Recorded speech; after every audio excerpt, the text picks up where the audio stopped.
Hello and welcome to another edition of Sierra Game Media Live on YouTube and Facebook, and welcome to the special edition, late night edition of Sierra Game Media Sports. Today we're here to cover the second rounds of the FIFA World Cup 2026, which happen in Canada, Mexico and the United States of America. I want to say welcome to VSDM after a long period of not being around, and today finally I am here to officially start the World Cup campaign for the African countries. Then we qualify for the first round and the second round. So we don't see say African teams have done extremely well this particular World Cup, and we don't see say they don't qualify in numbers, because they were complaining to say, oh, the African team that will qualify for the World Cup, they're too plenty and they don't deserve to be here. Well, that was just a story tale we people don't see for the past couple of years. But I think Africa has proved it this time around for say them fit for the World Cup, and then fit for get that amount of player and that amount of countries in the way responsible for making the World Cup. But today we definitely can talk about the game between Morocco and Holland. Well, Morocco and Holland are one of the best two teams that we in Europe and Africa. And we don't see what Team Morocco don't do over the past couple of years in World Cup football. And Holland has not been great so far, and they don't try to do the best they can since the days of Dennis Bergkamp and a few more of the Dutch greatest players. Then we right now one of the coaches them of the national team, now a former player, we also don't play against Morocco in the early 90s or 80s of the World Cup, where they beat Morocco, I think 2-0 or so. But today, they managed the Dutch team for play against Morocco in the 2026 World Cup. Well, we don't see Morocco their performance over the past couple of World Cup. Last World Cup, they did extremely well. They went to the knockout stages and were kicked out on the semi-finals of the World Cup. Quarterfinals for going to the semi-finals of the World Cup. They didn't lost. So basically, they're here now today on the second rounds of the World Cup. They don't qualify. Now the first stage, they don't pass the first stage. Now they're in the second stage. But the game don't start about 1 minute gone. Holland is in possession and they are knocking the ball around conveniently and comfortably. As you can know, Morocco not a team where they just underestimate so far. And the game now is being played, and I think say the Moroccan team now one way you expect say capable for do a lot in this particular tournament. So but like we say earlier on, these tournaments don't start fine with the African teams then doing extremely well, as Morocco just don't defend against one of the most prolific strikers of the Dutch national team, where now Bobry also, he don't score 3 goals, he don't play 3 games so far, and he seems to be a target man. At the same time, we get to your Moroccan striker also, we don't do very well as well. Instead, don't score 3 goals in 3 games, and I feel to say Saibiri is another man to watch. And of course, you get Hakimi, we're not the captain, we don't do very well so far.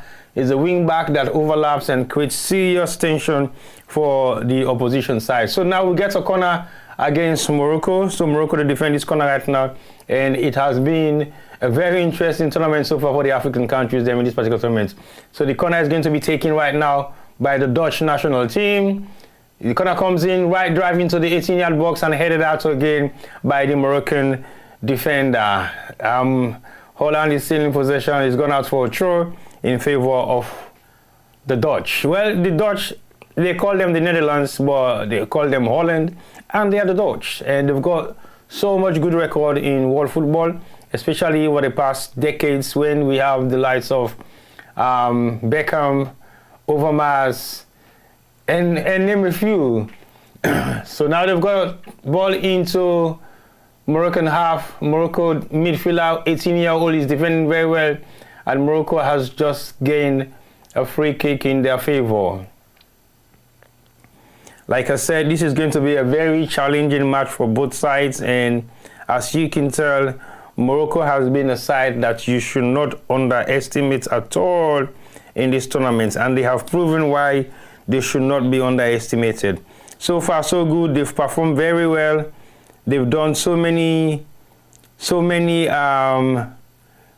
remarkable performances over this World Cup, and they don't prove to be one of the teams that you for watch. If they go past this second stage of the tournament, there is a likelihood say they will go further than they did the last time. So just watch out for the space as they are now in possession. They are knocking the ball around conveniently from their own half. As you can see, this has not been an easy tournament so far. And the game has started, and I believe, say, Morocco has been not in control, but they're doing very well so far. They're knocking the ball around in their own half, being very convenient about it. Now they've got an attack on the side, and it goes all the way on the other end of the pitch from the right flank by Hakimi, who is the captain of the national team. Well, so far so good. The Moroccan side has been very much not dominant in the initial start of the tournament, but they've been very convenient and comfortable in the way they play. There has been challenges, yes, of course, we know, but they don't make them very clear for make the world know, say, they are here to stay and they are a force to reckon with. They have been defending very well, and that's not a takeaway anything for, say, they're still yet to be proven to be one of the best sides for the continent, although Senegal won the AFCON, but we all see the kind of performance that Morocco put up in that particular AFCON. And this Moroccan team is definitely full of the squad we qualify, we win the African under-20, we win the under-21 World Cup.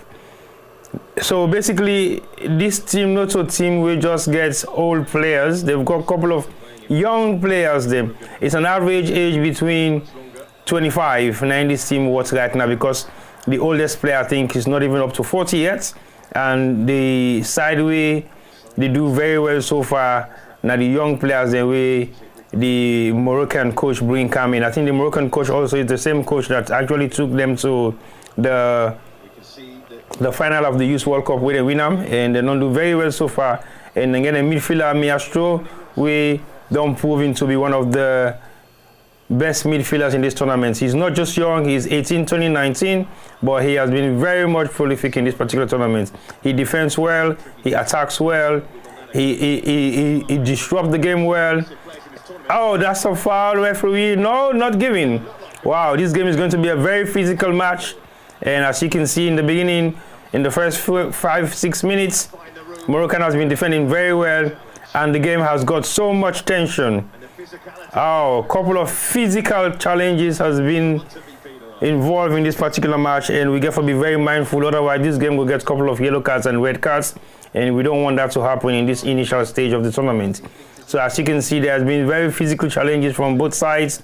The Dutch team has a couple of black players who seems to be very strong and determined, and they are not taking any chances at all. So that has been the situation so far. Morocco is not in any shape or form have any concern, and I believe, say, for the fact that they don't have any concern does not mean they should not be worried about this Dutch side. We also don't do well in the initial start of the tournament. So far so good. It's 0-0, and it's, what time is it now in the UK? It's 8 minutes after 2 in the UK.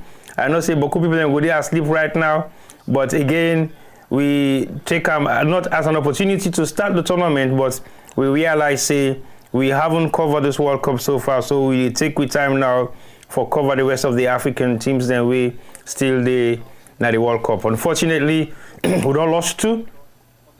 One, Tunisia, we not qualify at all for the second stage of the tournament.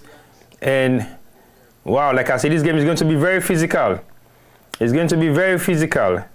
That is no foul, but Van Hecke, they create a scene as if Seberi kicked him while he was going to head the ball, but I think Seberi did not make any contact at all. The referee has to be in full control of this match, otherwise it's going to be a very disruptive match. It has been physical so far. Within the first 5 minutes of the game, we've seen the physicality of this particular match, and if it continues like this, it might be a recipe, not for disaster, but a recipe for a couple of red cards, a lot of yellow cards. But so far so good, everything seems fine, and Moroccan has been defending very well. No cause to concern as much as we think we might have some concerns, but also we have to watch out for the fact that this game is not going to be an easy match at all. As you can know, it's 2 o'clock in the morning in the UK, and I believe say most of the UK fans they go deep and sleep right now. They're not good day in line for watch this particular match with us.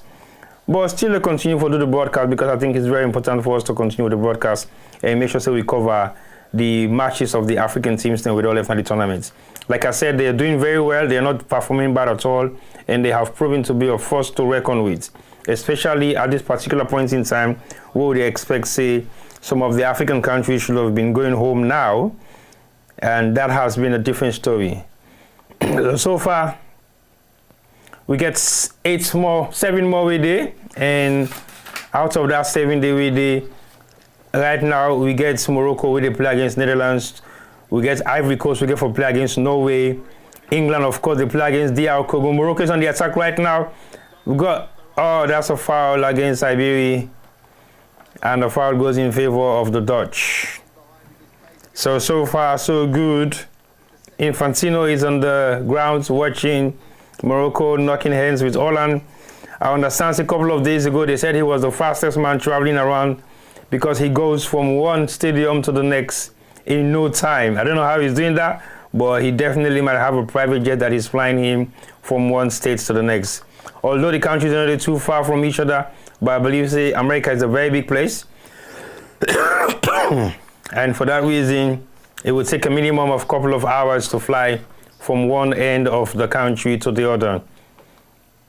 Like I said, this game has been very physical. If the referee don't take full control of this match, there's going to be a couple of red cards and a lot of yellow cards. That's a very physical challenge there for the ball, and both players went for it, and it goes in favor of the Netherlands. The Netherlands are now in control in the midfield. They're knocking the ball around closely, and Morocco is defending well. Netherlands in possession, sending it back to the midfield. Now the defender has it. They're knocking it around conveniently, taking their time, because for break this Moroccan defense is going to be extremely difficult, and the ball goes straight into the hands of the Moroccan goalkeeper with a very convenient and comfortable defending against Burberry. So far, Morocco is on the attack right now. That's a long pass on the right flank. It goes all the way. Oh, that's what experience is all about. Van Dijk is in control, and he's very comfortable on the ball, and he's in full control of the defense right now. He's knocking it back again on the right flank of the Dutch team, and the Dutch defender is on the move. Go back to the wing back, and that's a cross into the Moroccan defense and cleared out by the Moroccan defender. Morocco now is in control, playing towards their own goal line and knocking it around conveniently and save themselves out of the hustle. So far so good. We are having fun with this. Morocco is not in any hurry, and like I said earlier on, this is a tournament that we are not going to take lightly, as the African countries are definitely ready and determined to showcase the best that they can on the world stage. So far so good. It's 0-0, 12 minutes gone, and I think many Africans in the diaspora and back home are not expecting this magnificent African performance that we have all seen so far in this tournament. And as we all know, again also, the tournament has been not that much in our favor, because I know there is a lot of complaint with international other foreign coaches. Then with the complaint say Africa does not deserve to have 10 teams in the World Cup. They're seeing Africa like a nation that doesn't have the potential to perform, and African countries have proven them wrong in this particular tournament. So far so good. We are seeing Morocco defending very well against a Dutch side that has a record, not an outstanding record against Morocco, because they've got a couple of friendlies that they've played so far, and Morocco has won some and lost 1 or 2, and they haven't met that much in the World Cup. But what we are seeing today is footballing nations trying all the best they can for make themselves get to the second stage of the knockout stages of the World Cup. So Holland is in control right now. They're knocking the ball around slowly. Oh, as I said, this game is going to be very physical. We don't begin to see some Moroccan players invest and don't begin cheering already. I mean, the Dutch player invest and don't begin cheering already, and Moroccan players as well. So this is going to be a very physical match. So if you're out there watching, watch out for goals to possibly come anytime soon, because I believe, say, Morocco has not have any chance on target yet, but the Dutch have got a couple of attacks inside the half of the Moroccan heart, but not been able to break through at all. 14 minutes gone so far, and as for now, the Dutch are in control of the match, but Morocco also has gained possession, so it's kind of equal share of ball possession, but the Dutch has been in control, possibly for maybe 5 or a little bit more than 5% of the match, as we don't get into the first quarter of the first half. Now the Dutch are in attack right now from the midfield area. They're knocking the ball around right again to the right. And to the right flank winger who passes it back again to Van Dijk. And Van Dijk is going to make a long cross. Now he make it short. They've got 1, 2, 3. And they're knocking the ball around conveniently back to the goalkeeper. But so far so good. I'm yet to see any kind of negative play by the Moroccan side. I think they're now relying on counter-attack. They've only got one striker who is up front, and when they get a counter, that's a long pass all the way down to the Dutch. One-on-one. Oh no! The ball goes right over the Moroccan goalpost for a goal kick. A surprising attack by the Dutch. A nice 1-2 and a long pass on the right flank that comes all the way down into the hearts of the Moroccan 18-yard box, and luckily for them, the ball was squared right over the goalpost, and it goes out for, oh, that's a brilliant save by the goalkeeper. A brilliant save by the goalkeeper and the Moroccan defender as well. Koeman is in anguish, in pain, where Moroccan player have just changed his team kit, his vest. Got the first one that he had, the other one has been ripped off. So this is a very physical game, and the Dutch are not actually taking it easy on the Moroccans at all. They've been very physical as well as the Moroccans have been. So they are now in control in the midfield. This game is very fast. That's a long pass and defended well by the Moroccan defenders. It goes out for a throw in favor of Dutch. Issa has been proven to be the key man in defense right now for Morocco. Not taking any chances at all. As you can see today, I'm representing United Africa, where this is possibly one of their oldest facing cap, where they only produced for the past couple of years, and I kind of match them with the Sierra Leone Lion in the Sierra Leonean map, which is quite the opposite. Again, not so deliberate, so this I don't design for some time now. So basically, I just realized, say, I've got a cap, let me just wear something that is matching my green, white, and blue top as well. As much as I support United Africa Wear, I also do branding in various different capacities as well. So again, we are watching the football match between Morocco, who is the second best African country when it comes to football, apart from Senegal, who won the AFCON this year. And now they are playing against the Dutch side that has been struggling to win tournaments over the past decades, I would say. Since the days of Dennis Beckham, Arnold Koeman, Winston Bogart. We don't play football for how many years now, I would say.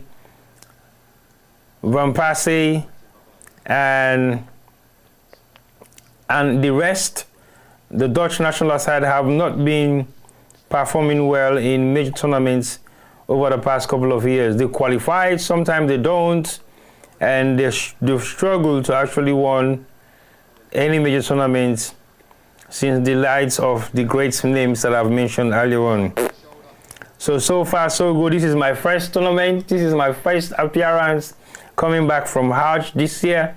And I think many people were expecting me to be doing this immediately when the World Cup started. Unfortunately, I did not go to the World Cup, and for various different reasons. Now Hakimi is taking a corner right into the... Oh, that's a marvelous save! That's a marvelous save. This is the first time Morocco has actually attacked, and he goes all over the bar for a goal kick. That's a marvelous save by the Dutch goalkeeper. And that's a striking header. It looks like a shot. Oh, that's a marvelous save. Marvelous save. Like I said, the Moroccan side cannot be messed around with. They are very much dangerous on the counter and set pieces. But that's a marvelous save by the Dutch goalkeeper. Well done. This is not going to be an easy match at all. Morocco is on the attack again once more, and they're knocking the ball around just about. Oh, that's a no foul given. Ball still in possession. That's a prolific shot again. Whoa. Hakimi on the ball. This is interesting. Oh my God. Football made simple. That's a wonderful shot by Hakimi and a prolific save by the Dutch goalkeeper. He hits it over the bar, and a corner has been given again to Morocco for the second time. Just in 2 minutes, and he's headed back out into the half of the Dutch all the way to the 18-yard box, and now back again to the Moroccan defense, and they're coming back again for the third time in 2 minutes, and we yet to know exactly. That's a nice pass again right in the middle of the Dutch defenders, and that's the man, that's the star man. Saibiri is not taking any chances at all, and that's a nice one too, defended right by the Dutch. Back again in possession with the Moroccans, and they are knocking it around. Nice one, Morocco. That's a good football play by the Moroccans, and this is the reason why Morocco has been one of the greatest African football country within the past 10 years. Their football has developed in such a way that people are actually not sure whether these are actually Africans. Yes, they're Africans. Most of them were born in Europe, and they haven't given up their right. And that's a cross into the 18-yard box, but no one was there, and it goes out for a throw in favor of the Dutch. Like I said earlier on, this is my very first appearance coming back from Hajj, and it has been very interesting with the feedback I'm getting so far from people who were waiting for this moment to start. But unfortunately, this moment only came at 2 a.m. in the morning UK time. So it's very much beneficial for those who are living in America, and I think this is the prime time for them when they are normally up. I know our program normally used to run for more than hours and hours and hours back in the days, and I think the Americans are the ones that are always benefiting for this particular opportunity. So they're now taking the hydration break, and so far so good. It has been an all-out 50-50 opportunities for both sides, and Morocco has got a better chances so far. They've hit the target like 3 times in a row, and they've put in the Dutch team under serious pressure. So Coleman will be talking to the team right now and getting them right informed about the way Moroccans have been attacking their sides, and they should not take it lightly at all.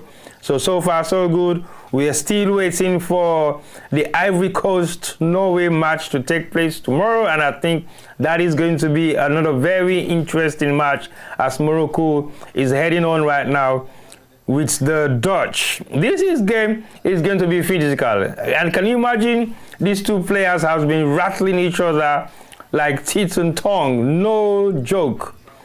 No joke. It's been very physical. The contact that they've both had against each other is very much of a challenge from both sides. I mean, the Moroccan player has changed his vest, the number 18, who is red, has changed his kits because the first one has been torn out. That is how physical this match has been so far. And we are waiting for the rest of the African countries to be able to play their own knockout stages, as we unfortunately saw South Africa has been eliminated yesterday in a World Cup series that is very much interesting. I'll take a sip of my drink.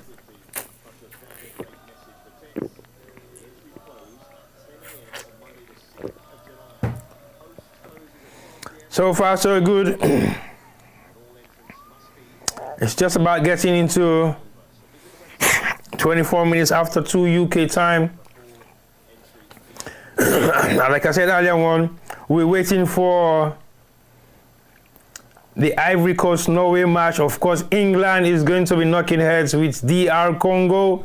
Belgium is playing against Senegal. That is going to be another interesting match because the Belgians and the Senegalese are possibly more or less the same type of people, because most of the Belgians or most of the Senegalese players have played their professional football in Belgium and France, so they know each other very well. Switzerland is going to be playing against Algeria. Algeria hasn't performed greatly so far in this tournament. I think those are the two countries that are struggling in terms of performance, Algeria and Tunisia. Unfortunately, Tunisia were the only country that did not make it to the knockout stages of the African continent, but we have seen the rest that have performed extremely well and secure themselves some points for them to be able to go through the next stages, which is what is happening right now. And we're also waiting for Australia to play against Egypt, and of course Argentina against Africa's favorites, Cape Verde. That is going to be another interesting match to watch. And of course we have Colombia against Ghana. So when you look at the fixtures, the fixtures so far, I think there's a high potential for 3 or 4 African countries to make it to the next stage of the quarterfinals. Because again, like I said, well, England might be very lucky to defeat DR Congo. Might be very lucky because DR Congo has a very fast pace of strikers, and I don't know whether the England defense will be able to cope with that. And Switzerland with Algeria, maybe likely. That's another interesting match. I cannot predict the score, but I think Algeria might have some chances. Again, Switzerland does not seem like a great side so far. Oh, this match is very physical. It's very physical. The contact that has been taking place with the players on both sides hasn't been great at all. Hasn't been great at all. So, like I said, if the referee does not take full control of this match, it is going to be very disastrous. No, I don't think that's a contact at all. That might be an accident. No, that might be an accident. It's not deliberate. I don't think that is deliberate, so the referee might not do anything about it. Definitely, yes, he's not going to do anything about it. It's not deliberate. It might be an accident that just happened. So the referee is going to continue with the match. No VAR, no nothing. Thank you, referee. I think that's a fair decision made by the referee. So England and DR Congo, that's a risk by the Dutch goalkeeper. And then you have Switzerland, Algeria. Like I said, that might be an opportunity for another African country to qualify. And then, of course, you have Australia versus Egypt. I know Egypt hasn't been performing extremely well, but I think they've stand a chance against Australia. I know the Australian team might not be a force to reckon with, but again, Egypt might just slightly steal that away from them. That's a nice cross. Oh, it goes all the way across the pitch for a throw to the Netherlands. Of course, Argentina and Cape Verde, that's going to be another sleepless night for Africa, because this is one of the favorites for the African continent that has qualified for the first time and made it to the second rounds of the tournament again for the first time. First timers, it is a unique historical experience for them, something that they will never forget. And of course, Colombia, Ghana. Well, I don't know what I would say about that match, but it looks like maybe, just about maybe Ghana will make it through. But like I said, it has been a very interesting draw for the African countries. So even this match today is 50-50. there is no guarantee to say Morocco is going to lose this match to the Dutch, and there is no guarantee again to say the Dutch will lose this match to Morocco. Morocco has been playing top flight football over the past 5 to 10 years in world soccer, and it's not a strange thing at all because they've actually developed football. They've made it a must. They've used all the resources that they have to make sure that they are where they are today. They are the winner of the Junior World Cup. That's just to let you know that they don't have an easy side at all. And 80% of the players in this particular squad are coming directly from the World Cup side, which is the Under-21 World Cup. And you can tell that one of them is now playing midfield, and they've got a couple of them that are on the pitch right now. And most of the time when they made their substitutions, it has to be one of those players that actually won the World Cup for the Junior World Cup. So they've got a very good side, experienced as well, and young and not scared to do anything. So as the other side, the Dutch team is quite a new team on paper. I would say most players now is in the middle again. The young star who has made his mark. That's a nice cross all the way down the line. And yes, Iberi, no offside. He's now one-on-one. What is he gonna? Oh, he lost it. He's chasing it back again, and he lost it, and the foul has been given to the Dutch.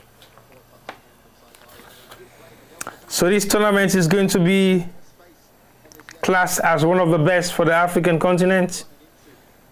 And so far, they have proven to be a very difficult side to contest with.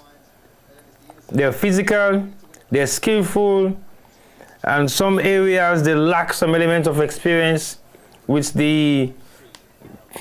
of the other countries that are involved, the younger ones and the new ones that are the new kids on the block. They don't have much of the experience that most of the big name players have already gained in their playing career. So far the game has come to a level where the possession has possibly been shared by both sides, and Morocco has set back a little bit, and they are allowing the Dutch to knock the ball around so that they will be able to cool off and raise the tempo of the match again slowly. So far, so good. It's 31 minutes gone. No goals on both sides. Morocco has hit the target about 3 times so far before the hydration break.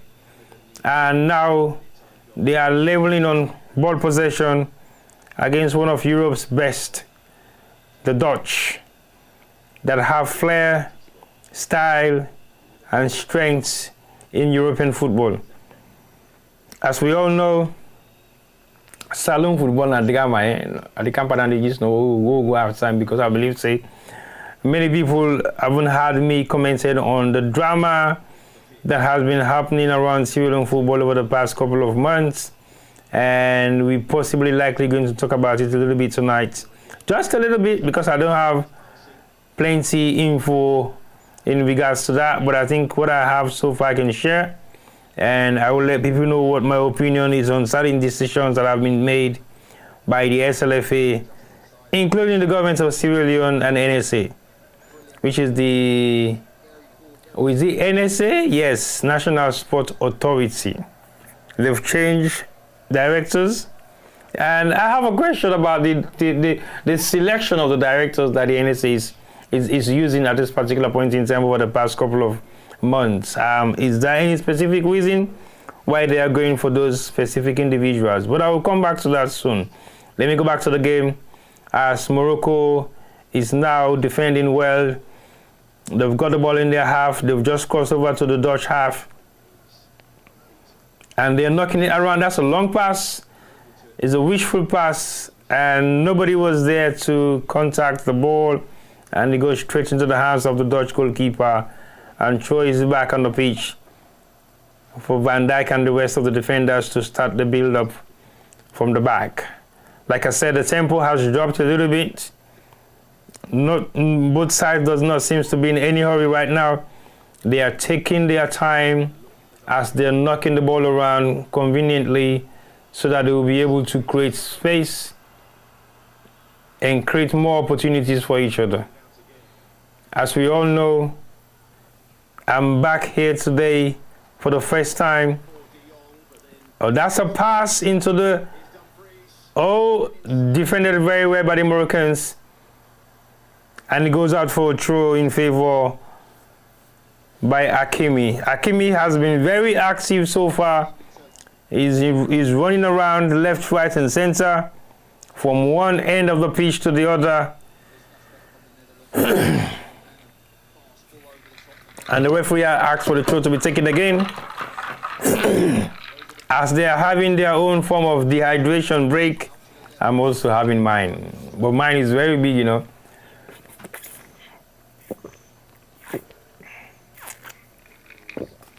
If anybody can guess what they drink, they get one for this t-shirt. Oh, this game. Oh.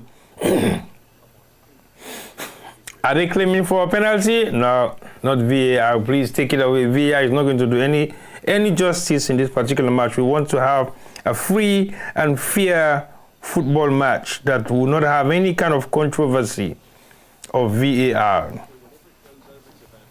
So far, so good. 35 minutes gone.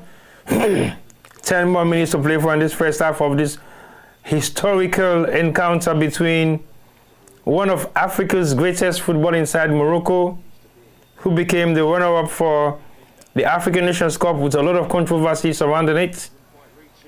They're playing against the Dutch side that have been performing extremely well within the world stage of football over the past couple of years themselves. Their defender not getting no chance yet for hit the target. They've got two prolific strikers that has caused a lot of danger for other countries in this tournament. And you also have another one on the other side. And this is the corner. Van Dijk is there. And let's see what Morocco can do to defend this corner. Just around the 36 minutes of the first half. Roughly about 9 minutes to play for us to get to the end of this half. The corner has been taken all the way back and headed over the goalpost of the Moroccan defense. Is it still going to be a corner? It looks like it.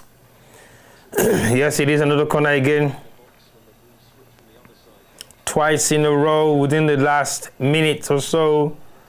The Dutch have got two corners and the same position, and the Moroccans are getting ready back again to defend it.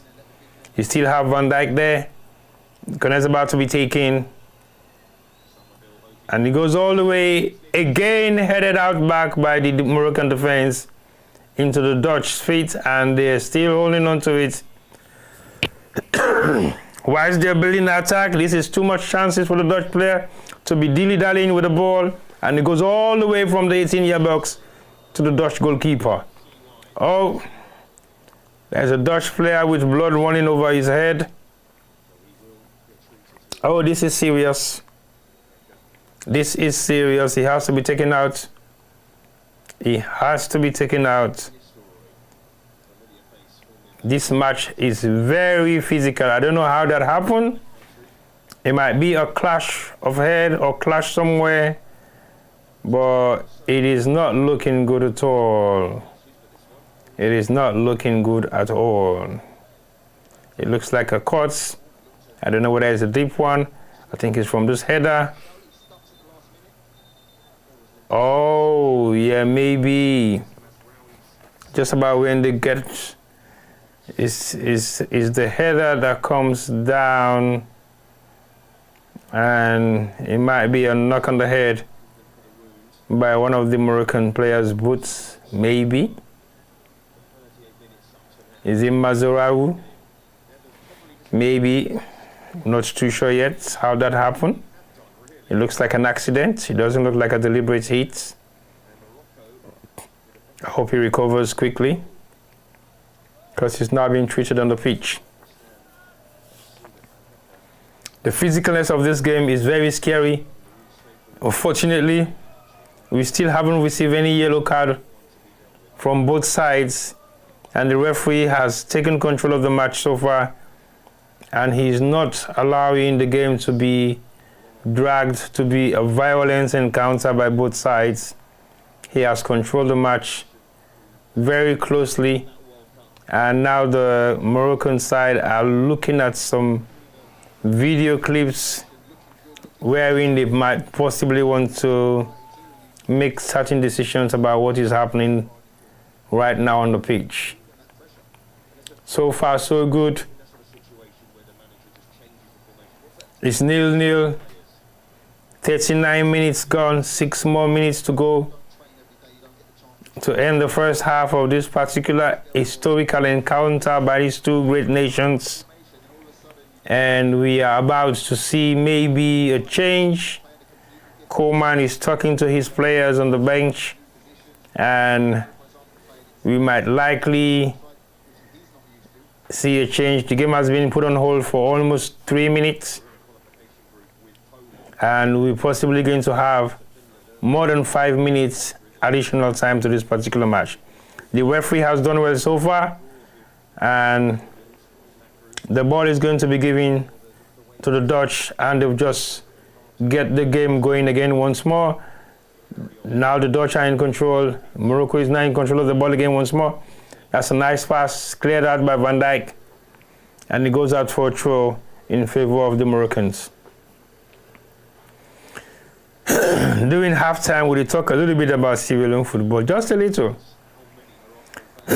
Just a little, not much, just a little. And I look come begin talk about Kujis knowledge and say, hey, Tiwa, don't come back here for coming to talk about Salon football. But yeah, Salon football is very interesting to talk about because now they will come out. So basically, you should not be shy to talk about it, whether good or bad.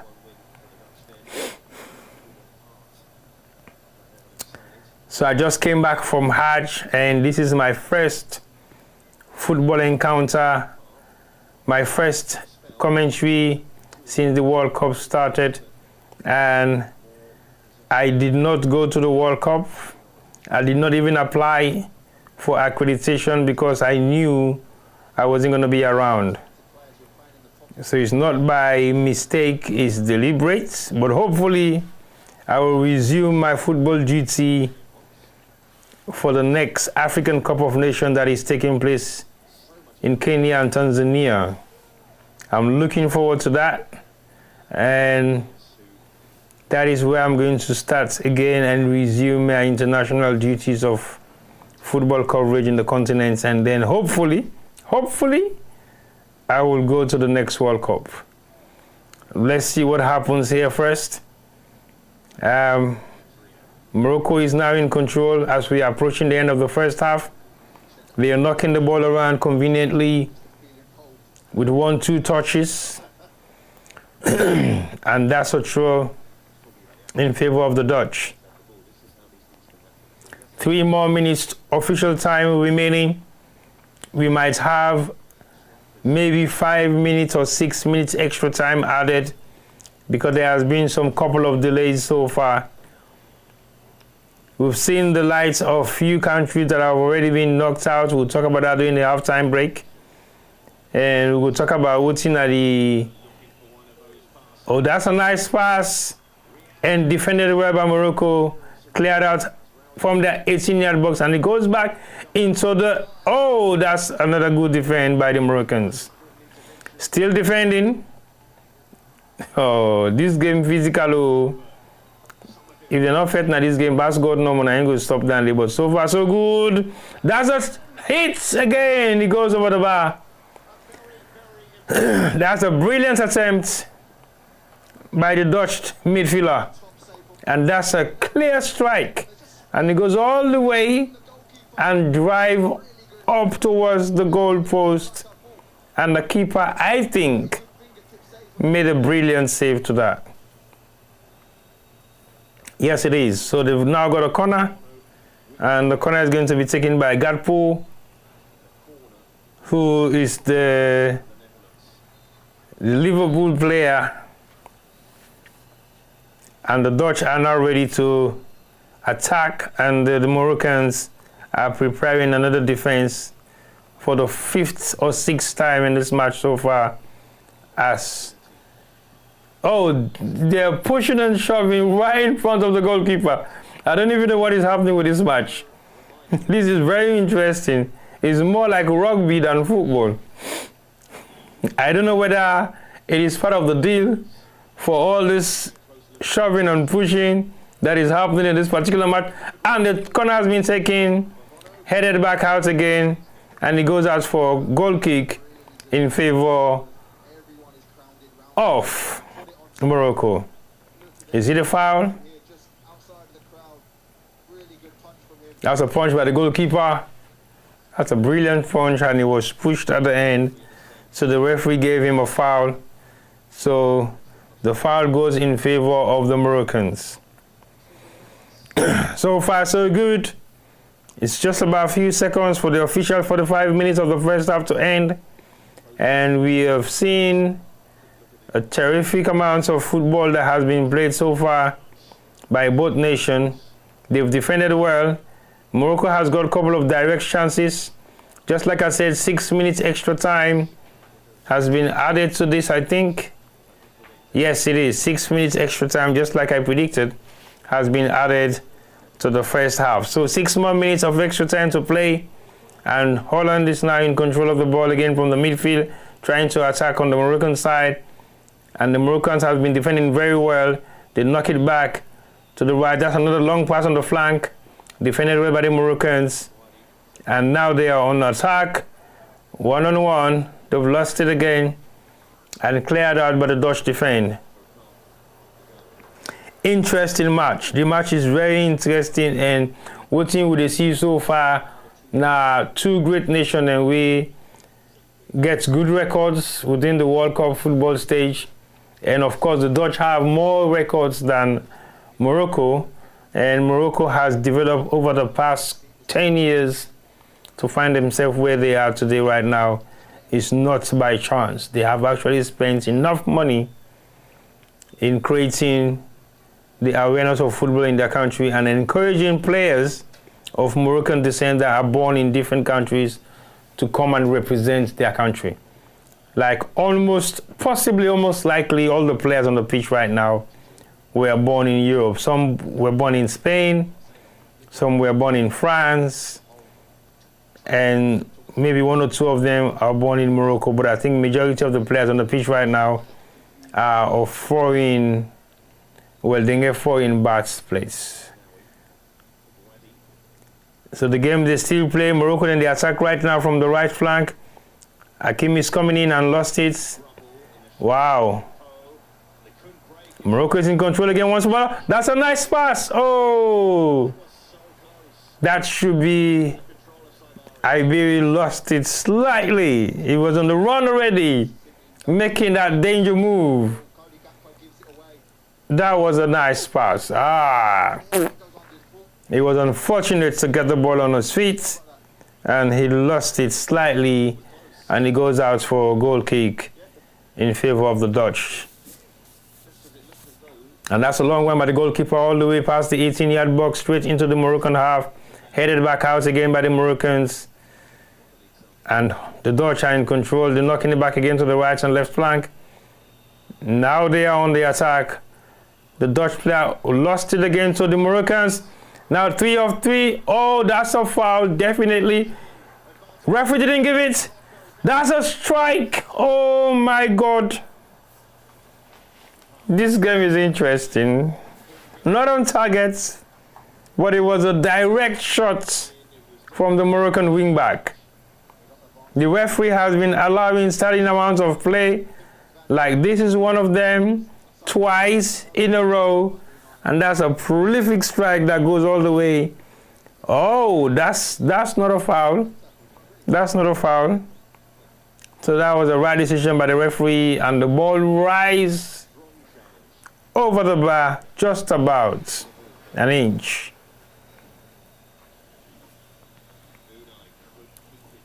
Right, we've got a few more minutes to play for the first half. Extra time to go.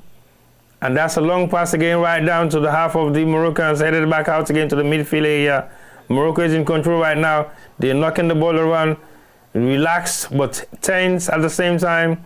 And the Dutch have to defend this one for the last time before the referee blows his whistle for the first half to end. Morocco is still in control. They're knocking the ball around conveniently. 1-2 situations. They put it back into the midfield area. And back again to the wing back of the Moroccans. Is Hakimi there? Yes, I think so. Morocco still in control, trying to dilly-dally with the ball and twisting and turning. And lost it again for a foul against Hakimi, who is landing on the floor. That's convenience football pitch. That looks like a bed, like a sofa bed. I wish that kind of pitch they be this alone. Like some man will go sleep now, they will say, I still don't need to go to sleep now. And that's football. Oh, civilian football is interesting. We can't talk about small. Look, we can't talk about salon football small. Also, they can't talk about the football small and salon. And thank you guys for watching so far. You've been very patient. I know it's 2:30 in the morning, 2:50 in the morning, just about going to 3 o'clock in the morning UK time. And Hakimi just about to take this free kick for the last time as we are getting ready to wrap up the first half of this particular tournament. Hakimi took a long one all the way. Oh my God. That's a near miss. Instead of the ball into the net, it's a Ibiri that goes into the net of the Dutch goal. And that was a nice free kick by... Oh, that was just a touch he needed. He just needed a touch. Maybe just an inch of a touch, and he just lost it. Oh my God. The pace of that ball was too quick. Too quick. It was too direct. And it is rather unfortunate for Ibiri to miss that, because it is one of the closest they have come so far to score against the Dutch. The way I see this, maybe... Oh, on the counter, 1-2, defended well again by the Moroccans. And they pass it again quickly. And that's it. The referee has called the game to a halt. The first half is over. And the Moroccans have proven to be a force to reckon with in this tournament. And the Dutch have managed to keep a clean sheet on both sides. But Moroccan has better chances and opportunities to take the lead in this particular tournament. So far so good. It's 0-0, and the referee's whistle has gone for the first half break to take place. So far, I'll take a quick break myself.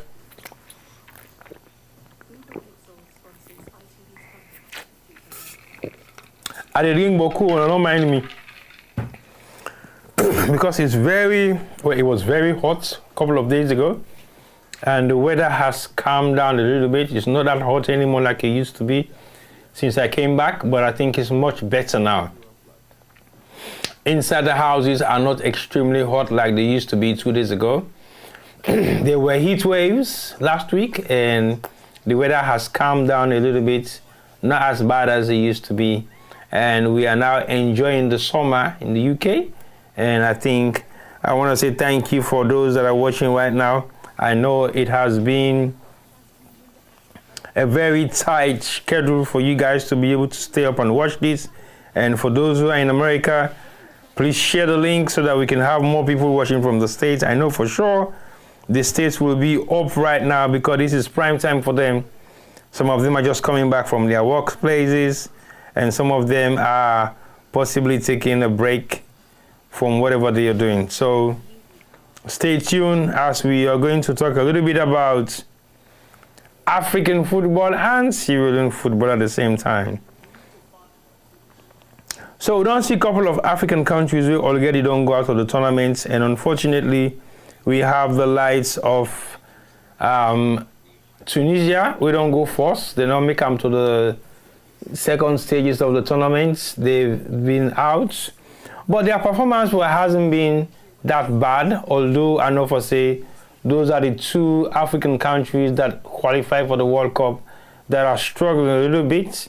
So Tunisia and Algeria, now the two countries that we know for say them football over the past couple of years hasn't been great at all. They seems to be struggling a little bit, but I think they don't try for make them way for qualify for the World Cup. But unfortunately, they haven't been making. They're not even for making it to the second stage at all.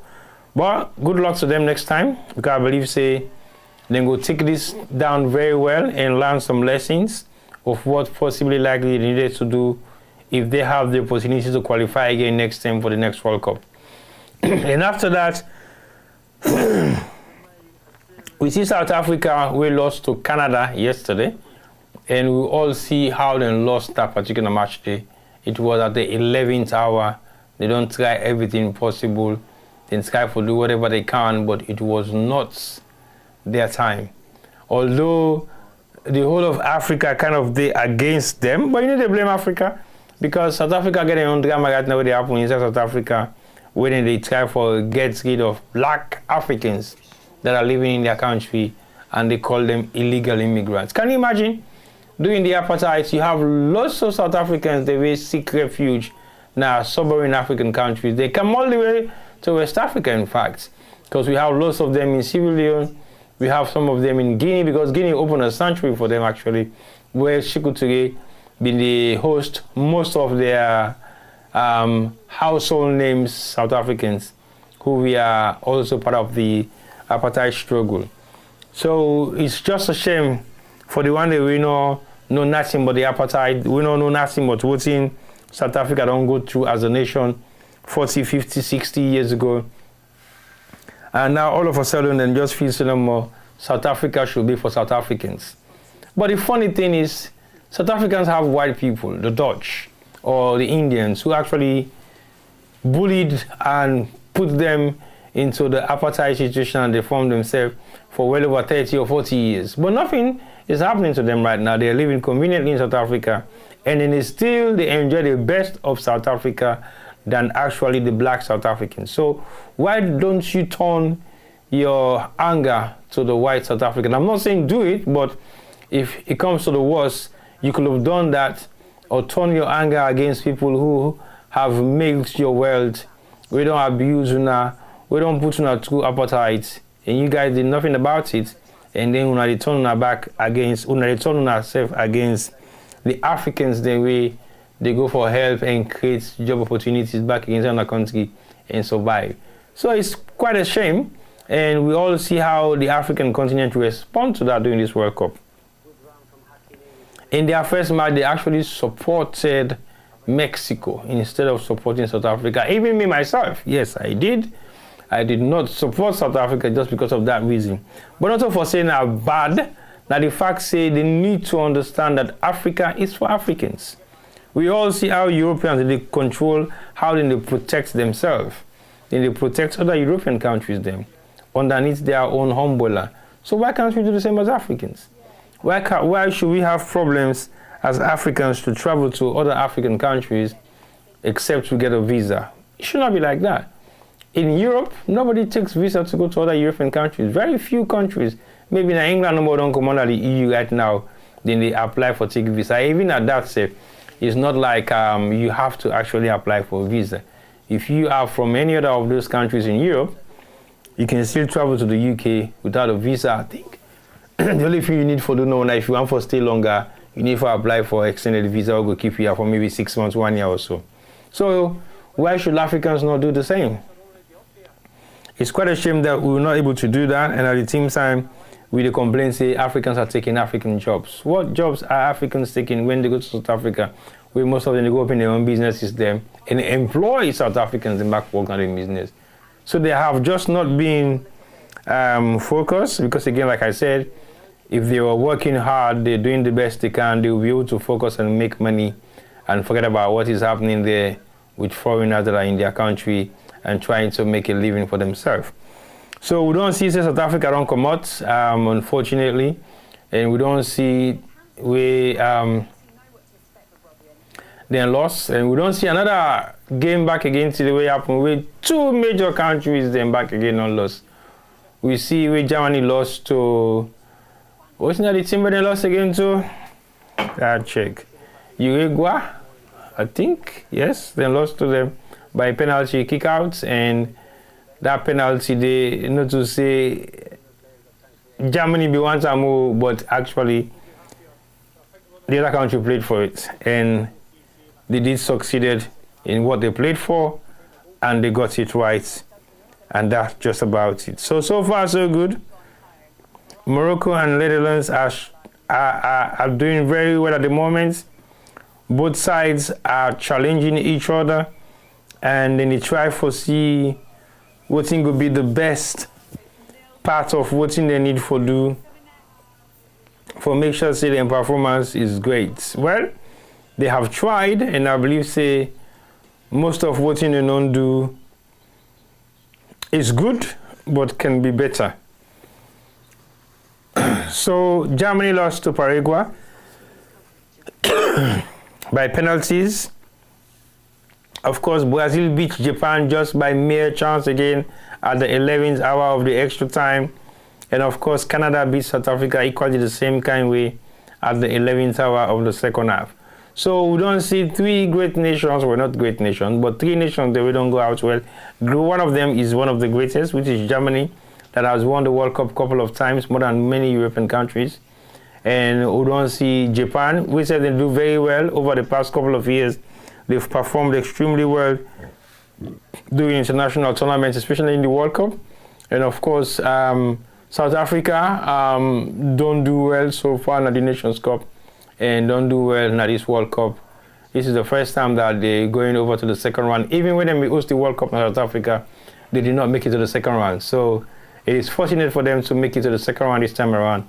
But unfortunately, they lost to another host nation, winner Canada. We, I think, performed extremely well more than them. So now they wait for the other African countries then for play. We wait for Ivory Coast for play against Norway tomorrow, I think. And they will wait for England, DR Congo. And we wait for Belgium, where they play against Senegal. And we wait for Algeria, we get for play against Switzerland. And we also wait for Egypt, we get for play against Australia. And then we wait for Cape Verde, where they play against the defending world champions, winner Argentina. And then, of course, Ghana get for play against Colombia. So like I said earlier on, there are a couple of African countries where I believe say we're able to make them to the quarterfinal stages of this tournament. At least we'll get maybe 3 or 4. At least 3 or 4 out of 9. And that is not a bad record at all. For me, you get about 3 or 4 African countries that were able to make them to the quarterfinal stages of the World Cup.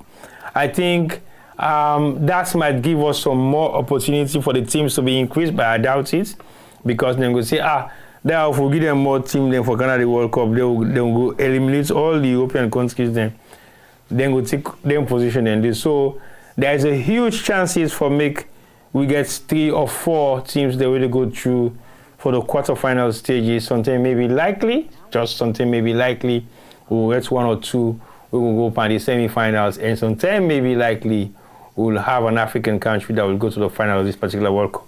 I don't have any doubts in that so far. With the kind of performance way I see the African teams and they put up, especially Morocco and Cape Verde, I believe say there are chances for one of those 2 countries to make it to the second stage, not the second or the third stage of the knockout stage, which will be the either semi-finals or the final. So among the other teams that within the African continents, the one that we get a little bit more chances for qualify. And also Norway will get a very strong match for play against Ivory Coast, and I believe say Ivory Coast, as the former African nations champions, they still have some elements of edge. And also they haven't been performing greatly so far, but there is a possibility say their performance will be different when it comes to the other part of the tournament, where something at the second or third stage. So far so good. I go one for see what's going to happen with the other countries, then we still get potential for make them true. One of which will be Egypt. Like I said, Egypt are playing against an Australian side that hasn't been extremely great so far. But I believe, say, if you look at some of the potential way the Australian team gets, I'll go say they're not that extraordinary. And for that reason, I believe, say, they might not have the full capacity for beat Egypt at all. Of course, Colombia football is more or less likely to be the kind same style of football we Ghana they play. So I will not have any doubt if at least Ghana able to hold them to some amount of draw, which sometimes will lead to maybe we will lead to sometimes maybe a penalty shootout. So there are huge opportunities where the African countries then get we will not say sometimes go put them through. Well, of course, if Cape Verde go to Argentina and then they end up for go on penalty, then Argentina lost, it will be one of the biggest upsets in the World Cup, in the history of the World Cup so far, which will be Cape Verde, the first time they qualify for the World Cup, the first time they qualify for the World Cup, they're able to go to the second round, and also beat the defending champion for go to the third rounds of the tournament, will be the quarterfinal stages. So if Cape Verde get a potential day for Tawa and play proper football against Argentina, we get superstar like Messi, then let's see what football can do, because football can make or bring so many changes that we least expect. But so far so good. If we want for maintain the status quo of what African football on do over the past couple of weeks now this particular World Cup, I believe say we for try at least make 4 or 5 African countries out of the rest qualify for the quarterfinal stages. So the country that we get some potential right now will be Ivory Coast, Morocco, Senegal, Cape Verde, and then we get now maybe just about maybe Ghana or Egypt. I don't know much about DR Congo, but if they're able for all England to go less draw, you never know. Maybe they're able for succeed in penalty shootout. So I think most of the African countries then go ready for play for draw. So then go into penalties, and then who that go decide now in the winner go be God. So basically then go left all things I got in hand now for me and see which one part the African countries then they go make them. Well, the second half is just about to start anytime soon, and we can't see the Moroccan side where they come back and resume duty and push their chances then for make their way to the third rounds of this particular tournament. So go be the quarterfinal stages. I'll take another drink.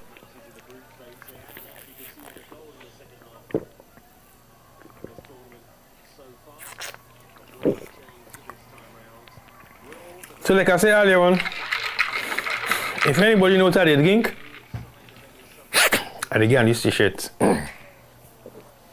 you will have a copy of this t-shirt that I'm wearing. This in kind of deal, I mean one get under the wall. So you will be more likely the second person that have it. So the second half is just about to get on the way, and Morocco therefore do the kickoff for start of the second half, and we wait for see what will be the outcome of this challenging football. It's taken right down into the corner of the Dutch defense. At the moment, it's 8 after 3 UK time in the morning, 3:08 a.m. I bet almost 90% of London is sleeping right now, whilst we are up covering football. Interesting. Very interesting, but we just have a start of the World Cup, and we want to make sure we cover most of the other African countries that we get for play in the next couple of days in the second round of this African tournament, of this World Cup tournament. So Holland is now in possession. Like I said earlier on, I want to talk a little bit about Sierra Leone football, but why is the game they play? Let's just talk on a few updates of what I know so far about Sierra Leone football.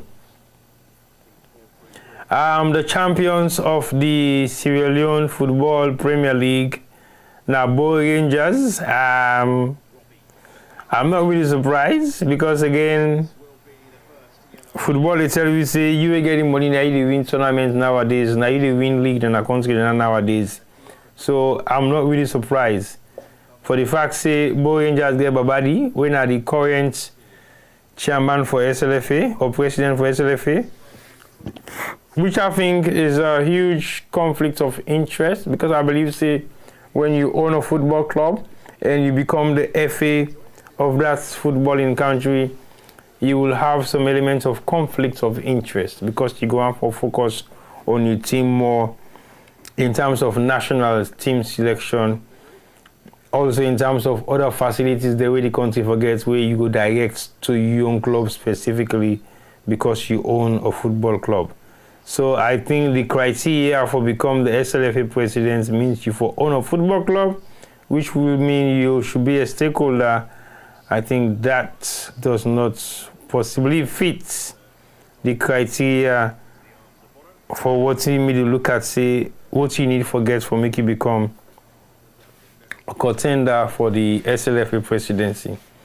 And Easter Lions won the FA Cup against mighty Blackpool. Well, again, like I said, I'm not too surprised. So any team able Rangers take, the only team we're going to follow should go be Eastern Lions and mighty Blackpool. Although you get two other clubs and we don't emerge, where they do very well so far at the Premier League, Salon Premier League, but there are still many challenges than the Premier League is faced with.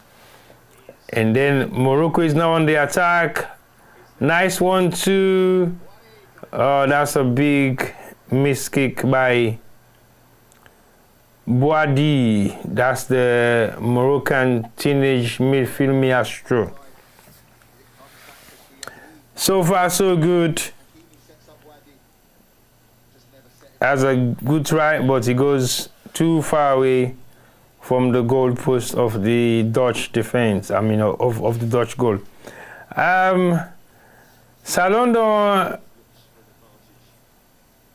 don't get a new coach, who then called Didier Gomez da Rosa. Apparently, he's French. Maybe he's French or French Spanish, because the name sounds very Spanishy. But something like Spanish people are born in France. Anyway, I saw his profile, and in profile, not bad, but it not specifically highlight some of the clubs there or some of the teams that we don't win. But at the end of his profile, then shows he don't manage a couple of African countries. So he looks like somebody who has worked a lot in Africa. And for having him, someone who has worked a lot in Africa for can coach this year in the national team, will that benefit us at all? Or it will only benefit him? Or it will just add to his CV? Because we get already we own way be the managed way then sack, whether lawfully or unlawfully. But I think the manner as which he was dismissed was not fair. Based on some of the information that we hear, it looks like a witch hunt, or it looks like something that went wrong beyond the eyes of mankind. Morocco is on the attack right now, and they are defending against a bunch of Dutch defenders. When I say bunch, the Dutch midfield is super crowded with well over 8 people. And you only have like 3 Moroccan players who are trying to break into that barrier. Very difficult and challenging, but they're still trying and pushing hard to see what will come of what they're trying to do right now in this particular match between Morocco and the Netherlands. 5 minutes gone of the of the second half, and Morocco is now trying to attack again and see how much different they're able for creating this particular match. The time in the UK is 13 after 3 a.m. in the morning, and it's very surprising and shocking for us to be off today to commentate on this particular special World Cup tournament match between one of Africa's best and one of Europe's best. Now that's a fine attack by Morocco. Oh, he hit the post.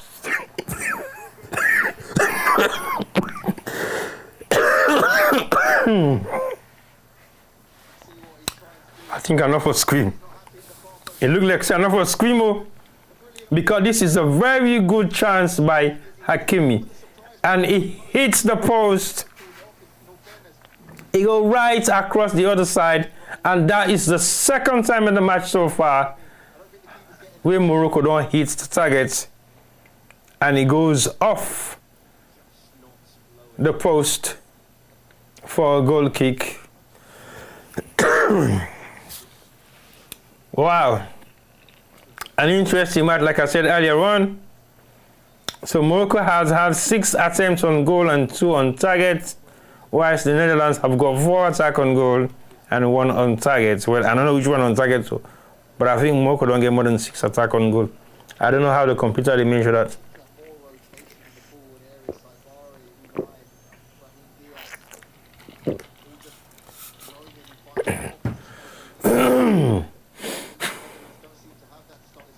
Well, so far so good. Morocco is in control of the match again as we just resume the second half of this particular match, and the Dutch are in control, attacking. They are attacking again and they lost it. No foul, and now a foul has been given to the Moroccan midfield teenager. Wow. The referee actually don't control this game very, very well. Now, definitely no contact. Sure, I can see why the referee didn't give it. No contact at all. I don't know why players just throw themselves on the pitch sometimes for no good reason. Now, Morocco there on the attack again right now as they don't take charge of the midfield. They are doing extremely well so far in the midfield, and they're knocking the ball around conveniently from one player to the next, and they are now building a third attack in this second half so far. Right, Morocco still with the ball in the middle, knock it back to Hakimi, back to the midfielder, back to Hakimi again, back to the same midfielder, and is it back to Hakimi again, back to the same midfielder, and he takes a long pass again to the back of his defense. And he's another player in control. Back to Hakimi. I think they're working on the side of the pitch so far so good. And they've been doing extremely well there, as Hakimi has hit the target twice now so far in the entire match. He has been performing very well with less mistake. And the Dutch are now on the counter. They are pushing it very hard again to see how best they can counter this particular match again once more.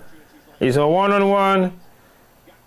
Oh, it goes out for a goal kick in favor of the Moroccans. Sorry, Gadpo. Nothing is going to be given on that. It's not your chance. And it's rather unfortunate for you to maybe just cross the ball and it goes right across with nobody there to contact it at all. Morocco is in control again once more. They're knocking the ball around conveniently as if nothing is happening. That's a long cross again in the middle of Sabri. Is he going to hit it? No, he didn't. That's Hakimi. Oh my God. He lifts his head up. That's a very good defending by the Dutch. That's a very good defend by the Dutch. Offside given. Again, the Dutch has been caught offside.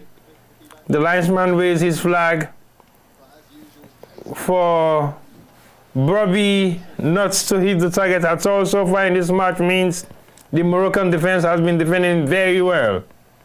Extremely very well. This match is very much interesting. 10 minutes gone of the second half. And Morocco has been in total control of the first 10 half of the second half so far. Morocco still in possession right now. The ball is being played on the left flank. Come back to the midfield defender, central defender. And they're knocking it around all the way from the right to the left. And that's a nice one too. No, they hold up to it. Hakimi on the ball again. That's a nice one too. That's a nice turn. What's going to happen to this one? They lost it again to Morocco. Morocco is still in control. Morocco passed it a long pass to the left flank. And what is this player going to do now next? He knocks it back a little bit. And they are still in control of this match. They're knocking the ball around conveniently. They are not in any hurry at some points. They control the pace of the game. They speed it up when they want to and slow it down at their own pace. And that is exactly what the Dutch, that's a nice one too again. Hakimi has been causing a lot of problem in this wing. He's been making things very difficult for the rest of the Dutch players on the right flank. If the Dutch don't do anything about it, and that's a long pass from Hakimi right across to the player who is all the way on the left flank. That's a nice cross, a nice header by the Dutch defense. And the Dutch are going to clear it back again. Again, the ball has come back to the feet of the Moroccans. And that's a nice drive of the ball on the floor. This is a low pass, a low shot. And he times it well. But it flips the front foot or the front toe of the Dutch player. And it reduces the pace of the ball for the goalkeeper to collect it easily. The Dutch are in control once more. Van Dijk is building the attack to the midfield player. He's been crowded by Moroccans. He's passed it on to the left flank. The left flank player still have it and loses it again. A nice cross over. Oh, that's a block by the Moroccan defense. And the Morocco has lost it again to the Dutch. Still losing it. The Dutch are still in control. And it goes out for a throw in favor of Morocco. A very interesting match so far. I think everybody is now speculating within their minds whether this match is going to have an extra time to be played for, or is going to end up in penalty shootouts. We'll wait and see. If it does, then we have to suffer here for the next hour and a half, which is not nice because my eyes are very heavy right now as it is what time is it now? 3:21 UK time in the morning. Interesting.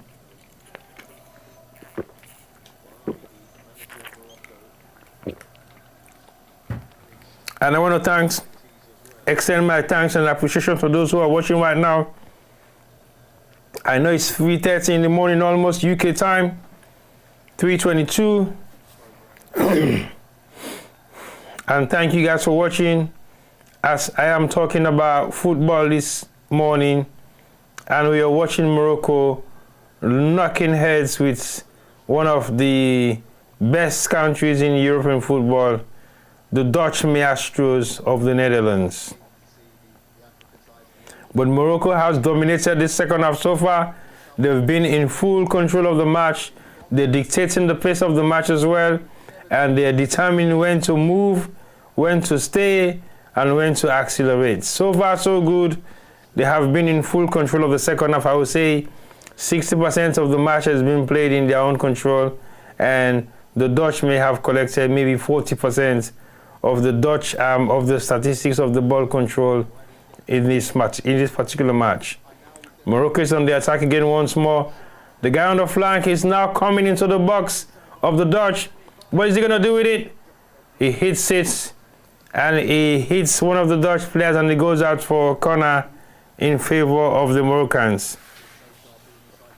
Siberia has not been given any opportunity so far to do his magic. He's been stopped several times, even though he's trying everything possible, but he hasn't been able to do anything so far in this competition.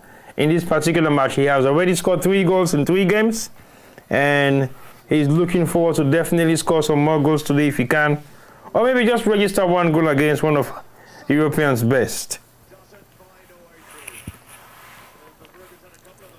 Like I said earlier on, this is my very first commentary that I'm running for the World Cup since I came back from Hajj, and we are now waiting for a free kick to be taken by the Dutch, a corner to be taken by the Moroccans.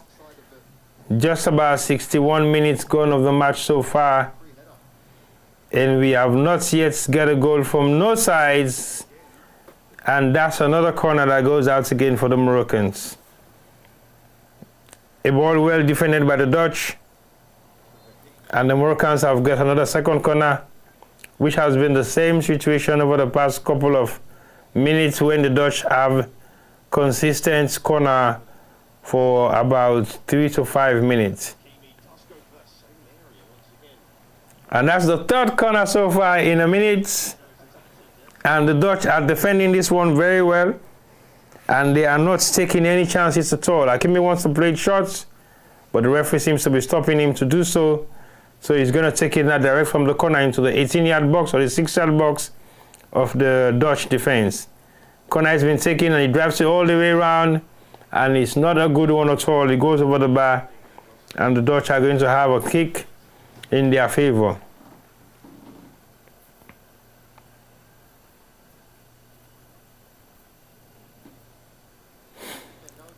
Wow, that's a very crucial defending for the Dutch.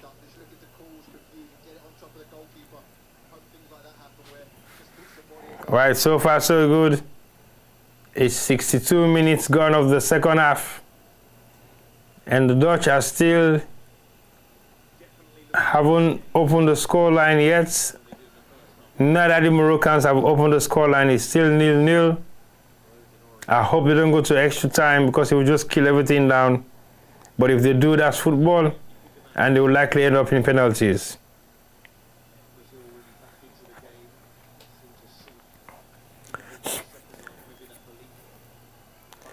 Coleman is talking to his assistant on the bench, and he's possibly strategizing.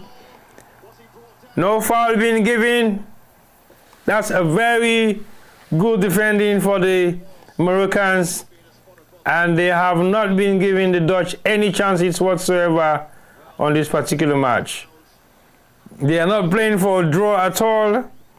They are going out and attack as they can. And this is definitely not a foul, as we see both players are struggling to maintain stability as the ball let loose and cleared out by the Moroccan defense. A very interesting match so far. That's a goal kick by the Moroccan goalkeeper. He's going to take a long one, and it goes all the way into the middle of the pack and then headed out by the Moroccans. That's a wild goose chase by the Moroccan defender, but you never know what happens in football.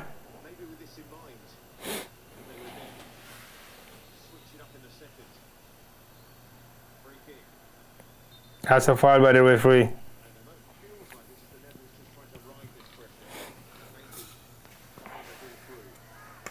Interesting match so far.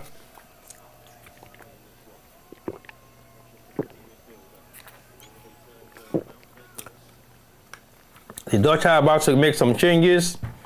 They don't realize that this game not going for them in their favor at all. And the Moroccan defend very well.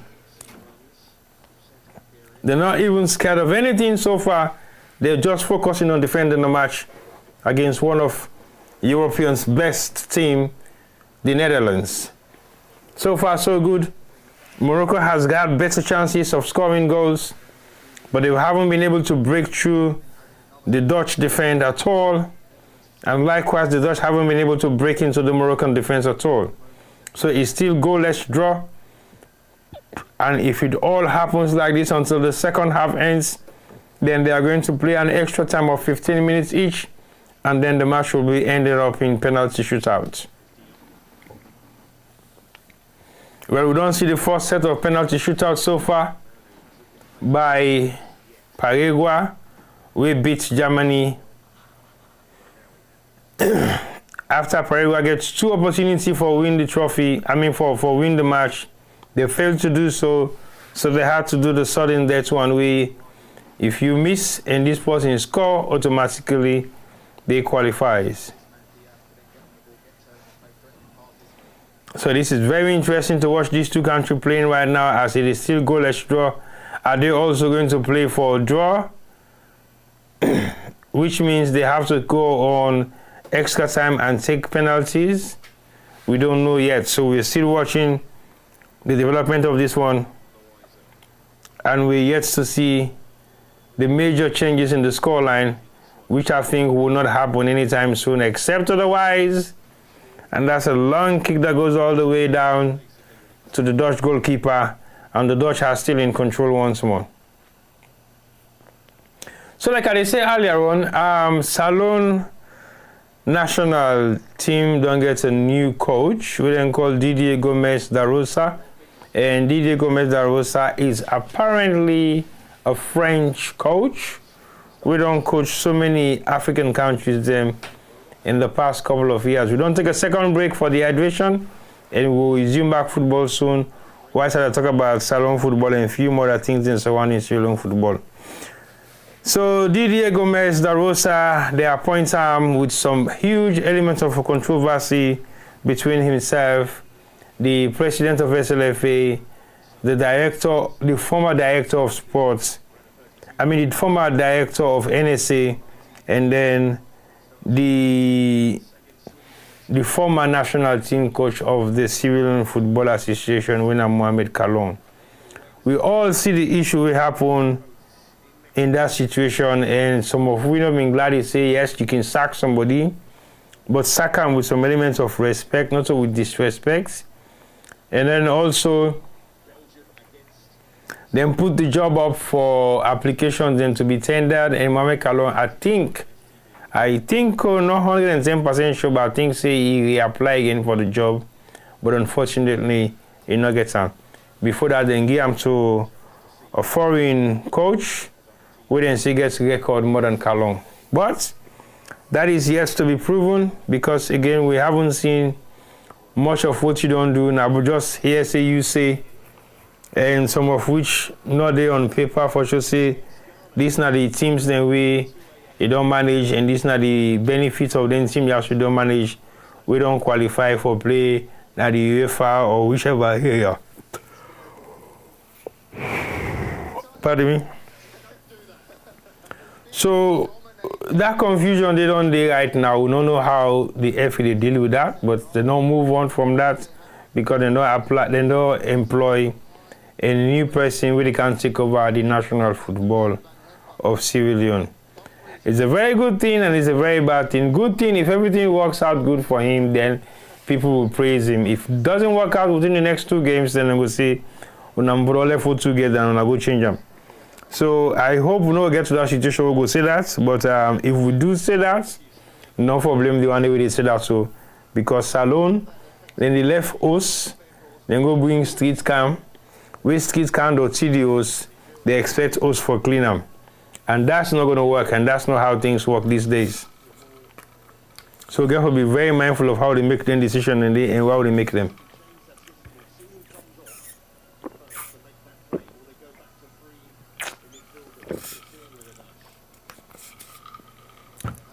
Mr. They can't take me on the addition break.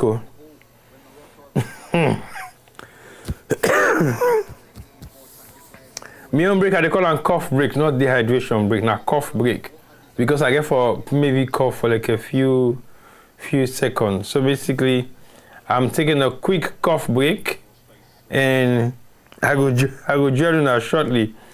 Because at the moment, not much is happening. The Dutch team decided to make a change, and it would be nice for just take a quick cough break, and I go join you guys back soon within a minute. So in the meantime, please send in your comments and suggestions so that I go able for ask questions. We myself resume, and they'll be able to get the discussion properly based on the question they want to ask. So far so good.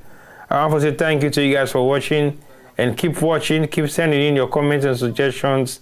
Wanna tell me what we can do better for make the platform improve, or what we will change for make the platform improve, because we do this not just for ourselves but also for our own convenience. So I'm taking a minute, not hydrogen break or any other break. I'm just taking a quick 1 minute break, and then I'll join you guys shortly.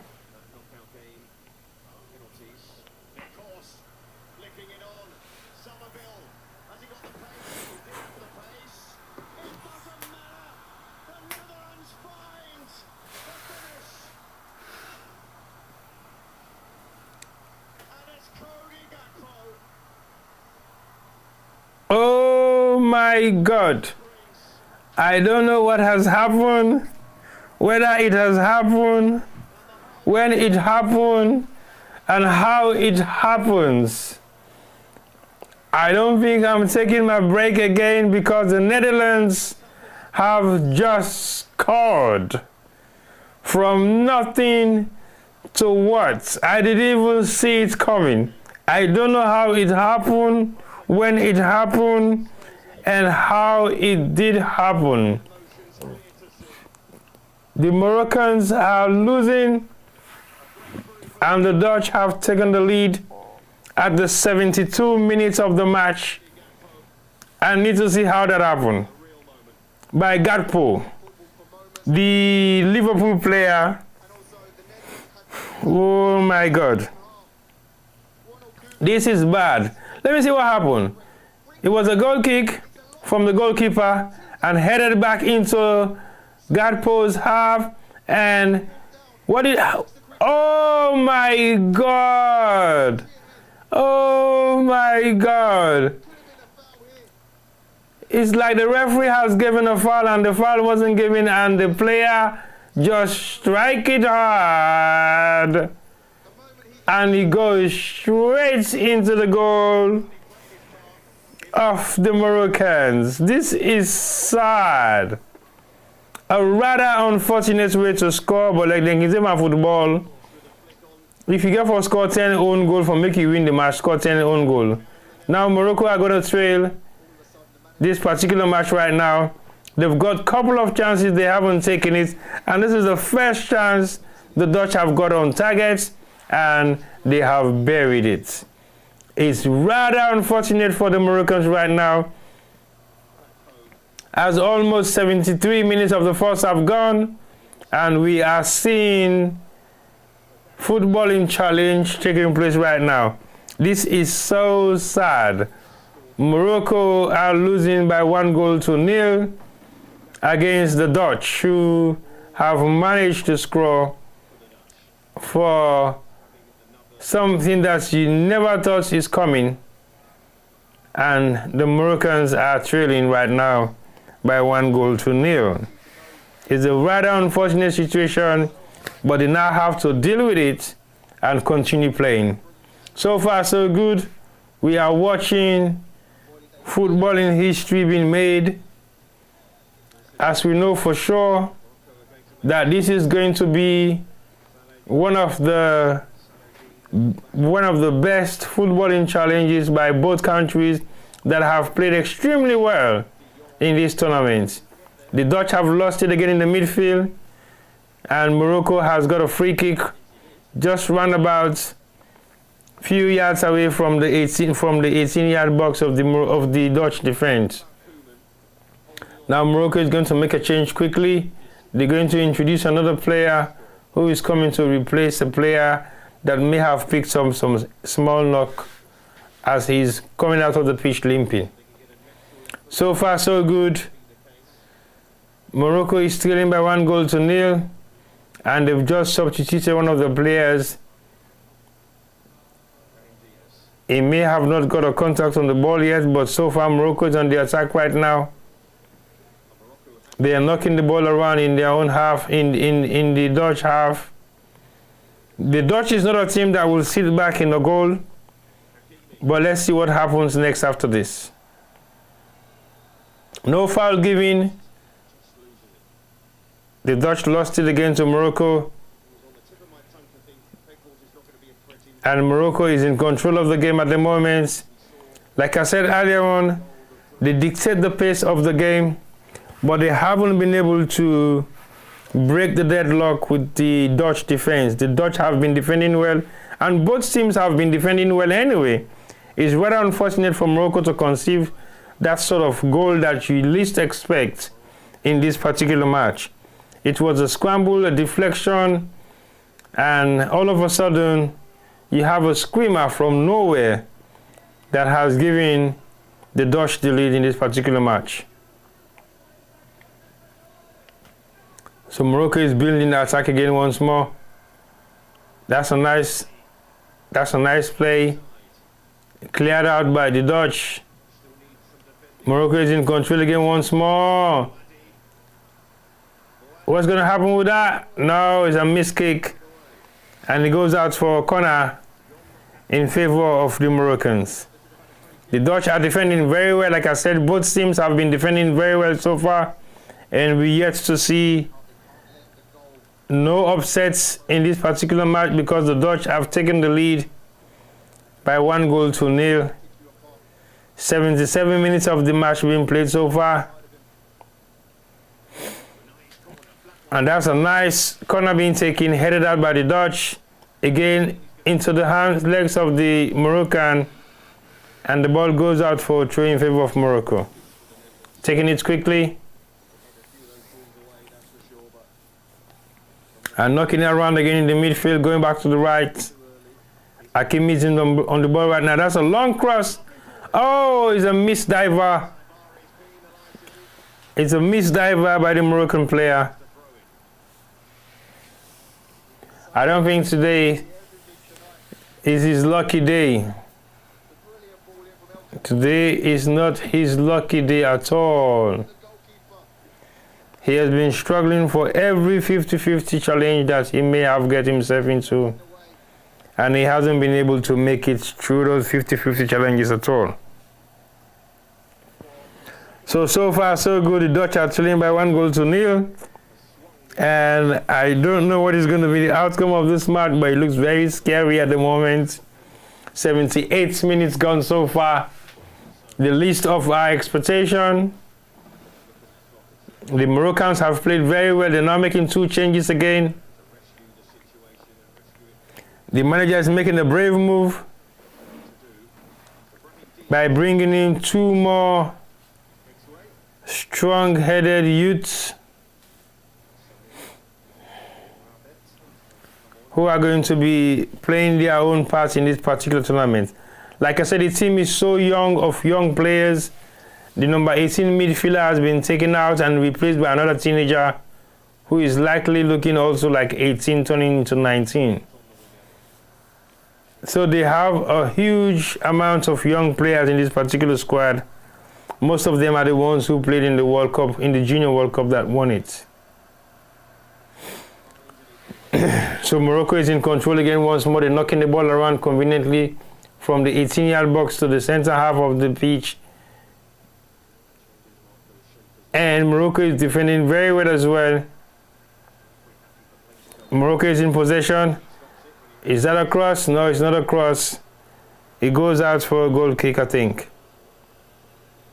While you have a Dutch player on the floor rolling around, he may have gained some elements of slight tackle injury, either up in the air or on the pitch. Now that's a huge chance, a huge opportunity by the Dutch team. For them to score that goal, it is a huge chance that they have taken. So far, so good.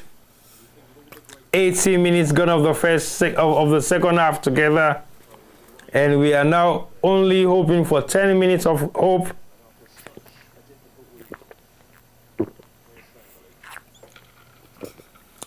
And 10 minutes of grace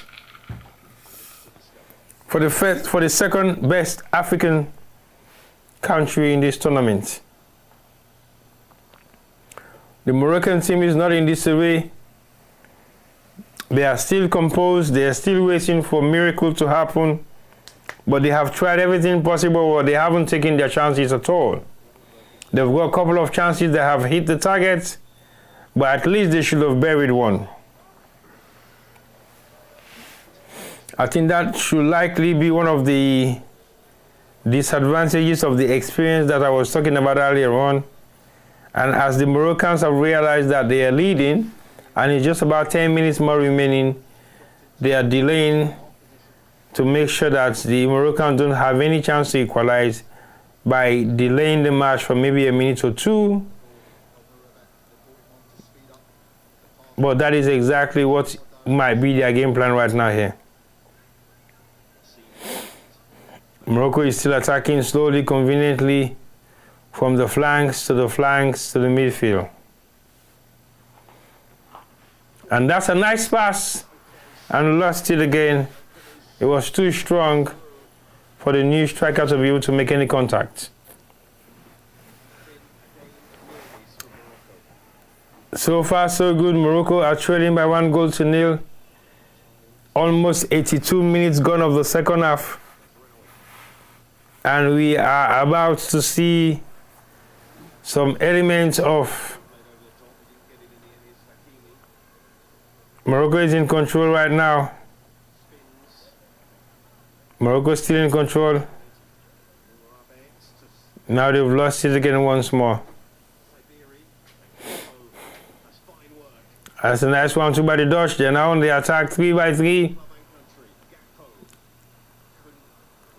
Oh. They've lost it again to the Moroccans. So far, so good. The Moroccans are doing well, but they haven't been able to attack in the past 5 minutes. They're just holding on to the ball in their own half and the half of the Dutch as well.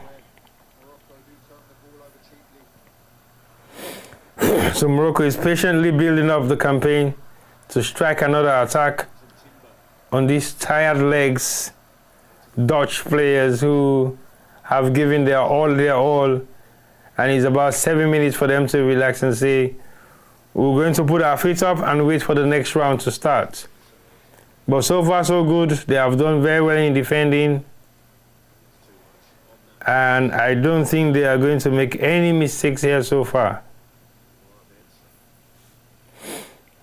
So if you're just joining us, you're watching Sergeant Media live on YouTube and Facebook. And when you watch we live football commentary. That's not a foul. 6 minutes more to go, apart from extra time.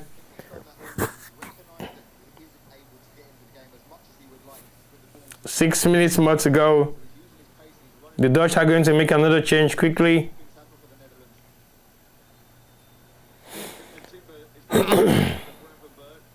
This is not a game of chance at all. When you have the opportunity, you take it.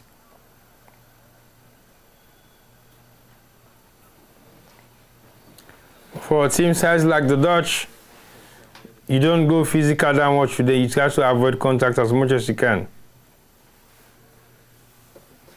because they will make you get tired in no time.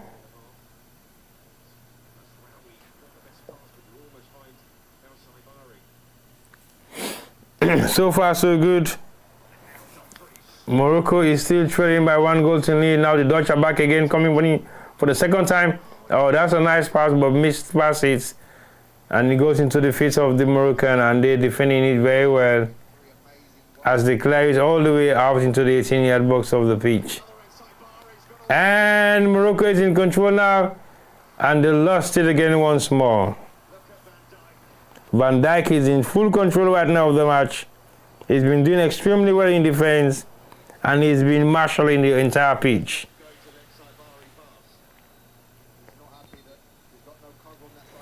My man did not do well on that.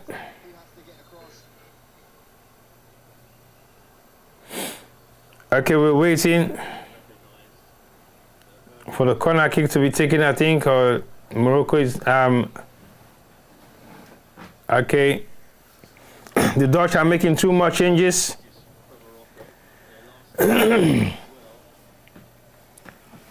4 minutes almost of the official time remaining. And the Moroccans have made a couple of changes, so as the Dutch. I think they are coming in now within the last 5 minutes for their players to be able to sit down and defend this particular match. So it's not going to be easy.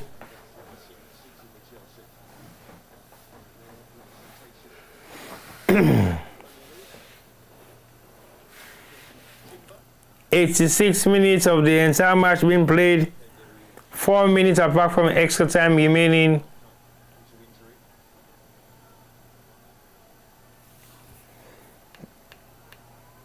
And the Moroccans are in control right now. They've lost the ball again to the Dutch.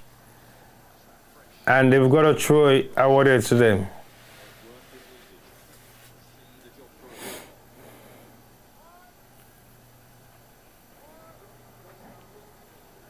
All right, so far so good. The Moroccans have a throw in, and the Dutch are in control. They capture that ball very well. And this is one-man show.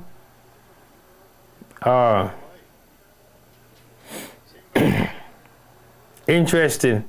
The Dutch are in control. It's a close contact.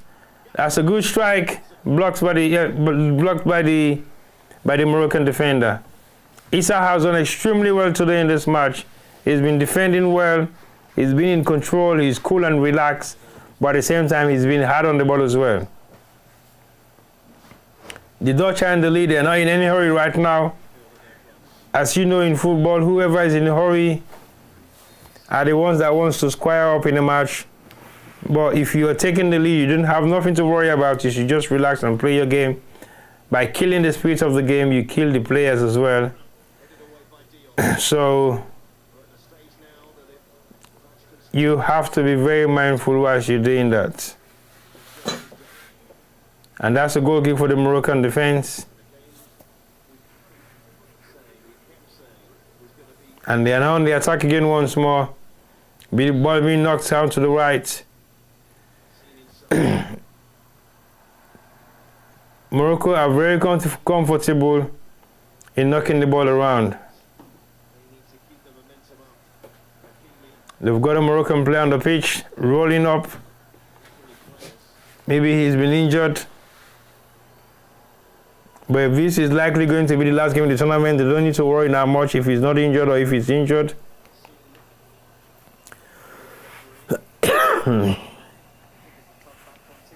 I think this game has been very rough. The physical challenge was like very obvious for you to see. And few more other reckless challenges are very much open.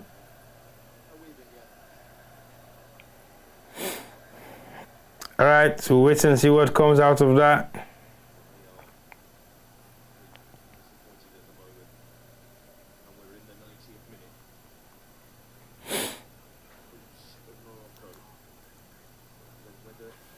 Now Morocco is in the ball in the midfield. 1 minute to go. Is this going to be an upset for the African country? One of Africa's best is about to leave the tournament. And if Morocco go, I don't know where the hope is going to lie now for the African countries that are remaining. But it's either it's going to give the African countries more zeal to be able to prepare and have more strong mindsets to say, yes, we are capable. It doesn't matter whether Morocco has gone out, but we can still do it. So this is pretty much what the Dutch are doing right now. They're slowing the game down, delaying tactics of not playing that they want to play.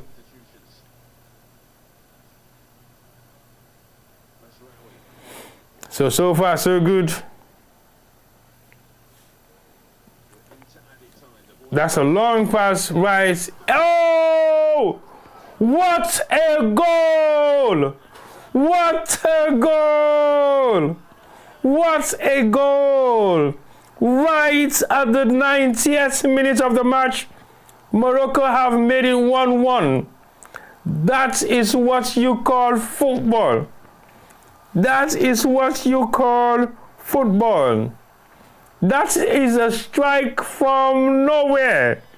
A wonderful strike by Issa, who has been doing extremely well in defense so far.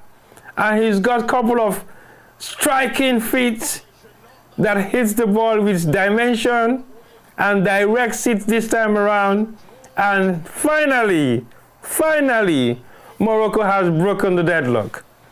And that is a strike plus. Wonderful hit and headed by Issa. A clear-cut goal by the Moroccans. That's a wonderful cross and a free header by Issa. Wonderful. Morocco are square and is now 1-1. Game on. Game on. Right at the 90th minute of the tournament. The Dutch were hoping that the game is over, 6 minutes extra time being added, and now we are hopefully likely going into extra time. Football is wonderful. Football is wonderful. And this is exactly the situation the other countries have found themselves. At the 11th hour of the end of the match is when countries are taking their chances of scoring goals, either equalizing or taking the lead. And Morocco has done it again at the 90th minute of the first and second half, and they have equalized by the wonderful defender Isa with a very strong header this time around. It didn't just hit the target, but it goes in for a goal. Morocco is on the attack once more. Are they trying to do the double in no time? Okay, they are knocking it around. Like I said conveniently earlier on, they've lost it again to the Dutch. The Dutch is in control and lost it again. The Dutch is still in control. That's a 50-50 ball by both teams. Foul not given. Yes, foul has been given against the Moroccans. Interesting competition. A very interesting one so far. Coman is a very shocked and uncomfortable man at the moment. As the Dutch were hoping to finish the match, it is rather unfortunate that the Moroccans have bounced back again and make it very impossible, and have extended the time of 3 minutes more left from the 6 minutes of extra time being added. The Dutch are about to take a free kick, just not too far from the Moroccan 18-yard box.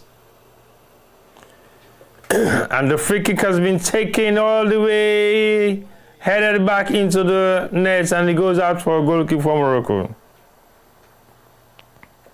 Morocco has made it impossible again once more for the Dutch by scoring an equalizer at the 90th minute. So it's just about 2 more minutes of the extra time remaining to play for. And the Moroccans have done it again by scoring an equalizer, a deadly header, a brilliant cross, and a deadly header by the Moroccan defender Musa, who has tried a couple of times, haven't been able to hit the target.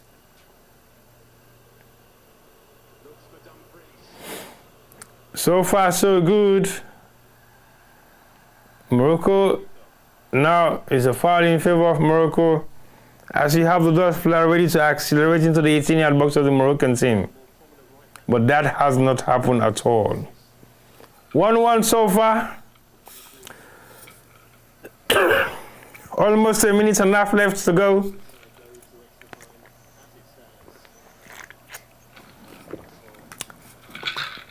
You don't only take water break, Boku. It's necessary. The Moroccans have done it again. They've proven to the world why they are called the second best African team in the continent. And now they are attacking once more. This is a physical challenge. Okay, the Moroccans have it in the 18-yard box of the Dutch. And that's a long pass. The Dutch are now coming back again, 4v4. What is it going to be? Nicely defended by the Moroccan defender. Well done. Well done. Nice play by Morocco. Well done. They've calmed the game down again just by defending that ball. I think they're going to try for the last time to see whether they can take the lead in this particular match. 1 minute to go. Comes to the right. And in the middle, oh, they've lost it again. And it goes down for a foul in favor of the Dutch. This is a very interesting match. I think the players are tired. Their legs are almost gone. And the Dutch goalkeeper is going to take a long free kick, which is likely going to be the last attack by the Dutch, and it will end the first and second half of this particular tournament, which is going to take the two teams into extra time.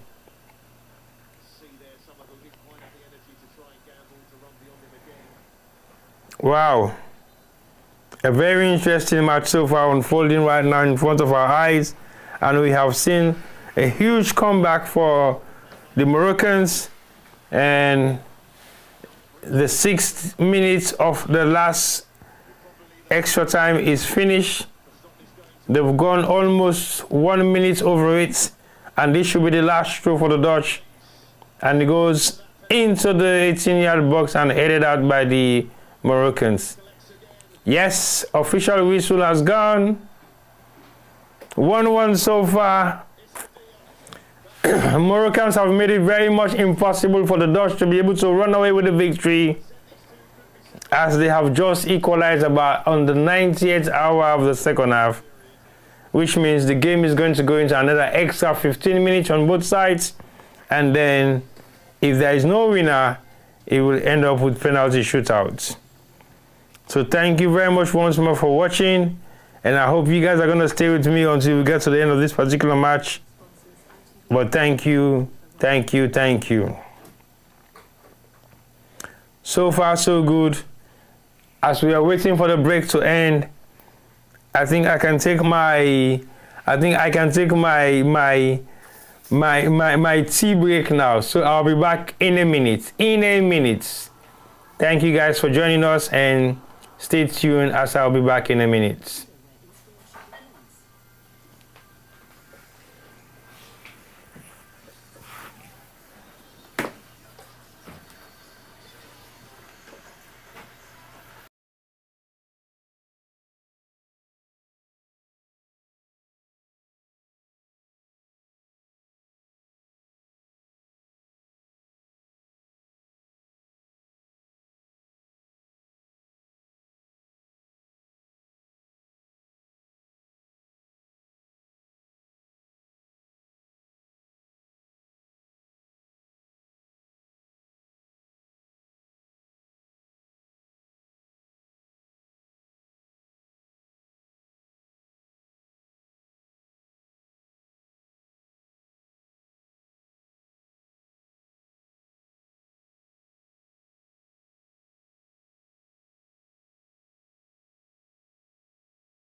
Hello. Welcome back once more. As we all know,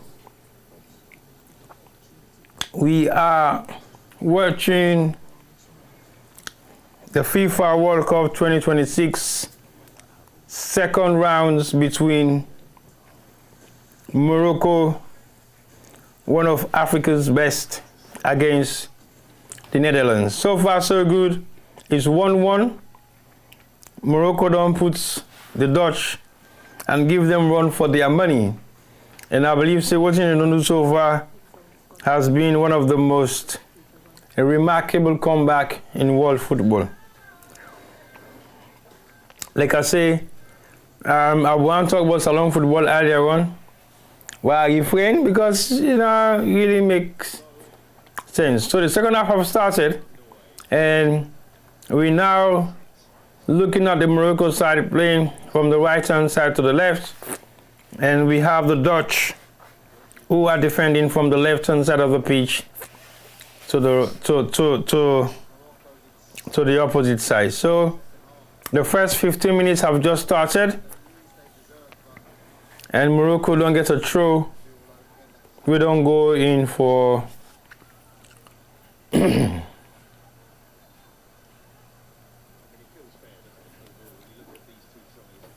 I don't see any match where it's interesting like this, because the way how things do right now, it looks very much interesting.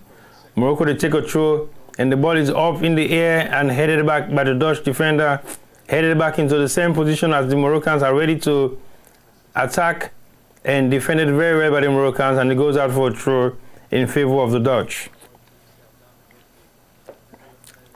This is a very interesting match so far. Oh, the watch and Moroccans don't prove to be, for one of the reasons why they think they're one of the greatest African countries in the modern game as it is right now. They can defend well, they can attack well, they are very composed. Although I can say something in the African countries, they don't get better finishing, or they don't have the experience to take it all the way to the end, but they have proven this time around to say yes. Some of the African countries may not have that experience, but the ones that do are giving many countries a run for their money. And that is exactly what Morocco is doing here right now. The Dutch are about to take a free kick all the way down to almost the 18-yard box, and it goes all the way into Van Dijk area, and then it goes out for a throw, I think, in favor of the Dutch. Are they going to defend that very well? No, foul has been given to the Moroccans, a handball by the referee.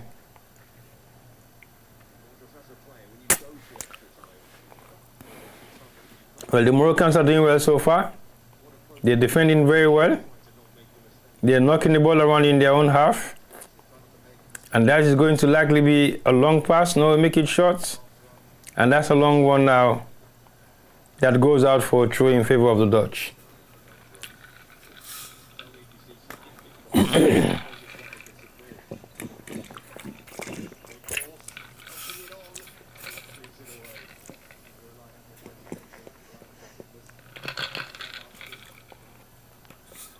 So far, so good. Mr. They get me water break. We're not easy at all. 3 minutes gone. Of the first 15 minutes so far, we're in the play for, and the Dutch gets in control. They're in control right now.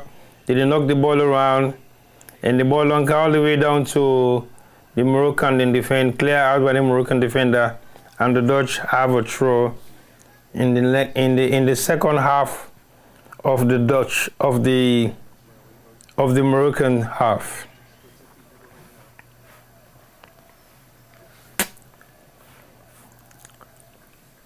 I don't know whether any country of the two are playing for a draw, but I don't think so. These two countries, they don't want for the goal. They want for just play the game and finish them off before they encounter. So anything for those penalties. That's a long pass, and the goalkeeper came out and punched it out. And the referee have given a foul in favor of the Moroccans.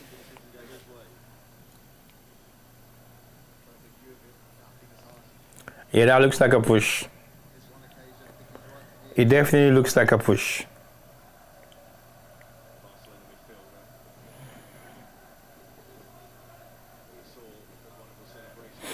So far, so good. It's 4 minutes gone of the first 15 minutes, and the Moroccans are doing well. They're holding on to the ball in their half, and they're knocking it around. And if you're just joining us, you're watching Sarah Jane Media live on YouTube and Facebook as we do run the first commentary of the World Cup. And This is between Morocco and the Netherlands. So go for continue with the commentary so far and get other teams they already cover, because it's very important to see we cover almost all the African teams that would all left for the particular tournament. It will be interesting to know, say, the other African countries then will begin watch this game very closely and see exactly how Morocco they perform. For give them courage, say they don't have to give up. If Morocco can do it this level, they too have the potential and ability to do it. So far so good. Morocco is still on the ball right now. It's 1-1 on both sides.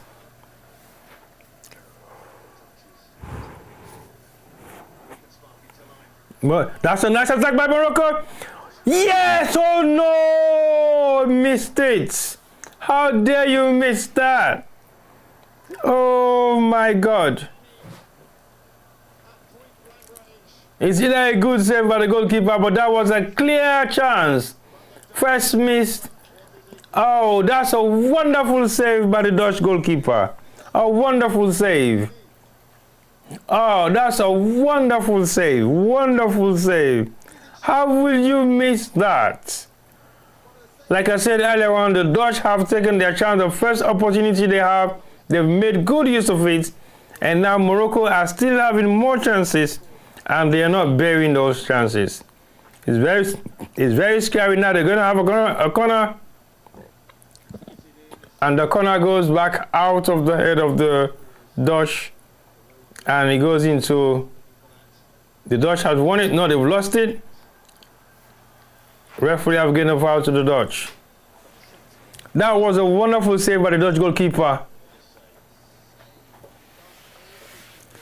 Wonderful save. I remember the days of Van der Sar.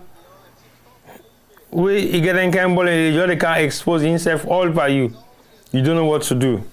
That's exactly what the goalkeeper did right now. He stretches all his body and flop the goalpost. We make the player on lose ever kick the ball.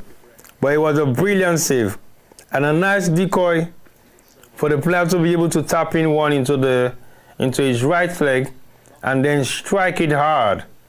But unfortunately, the goalkeeper was also informed and he made a brilliant save. Now South Africa is on the attack again. Morocco is on the attack again once more. I don't know why I got to call South Africa, because they are already out. 7 minutes of the first half gone. First half of the first 15 minutes. And the Dutch are in control now. They are attacking with hard forces. They are bringing in more players to attack. And that's a nice long pass again, right on the right-hand flank. And cleared out by Van Dijk. Van Dijk is not taking any chances at all. Instead of he did that, then can't bother enough for just clear one thing. But that's the guy who had the attempt on goal, and it was a deadly prolific strike, but a brilliant save by the Dutch goalkeeper. We make the game still remain to be 1-1. Morocco is on the ball again. They're passing it around from player to player. And back again to their defense.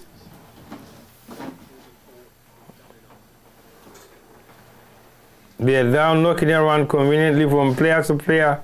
So all the players don't get a good feel of the ball. We will give them more confidence for attack. So they're doing fine so far. And now they're not ready for attack. Like I say, now in the increase and slow down the pace of the game.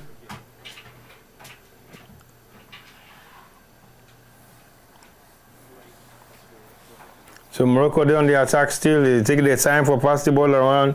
They're not in any hurry at all. Just about 9 minutes of the first half gone.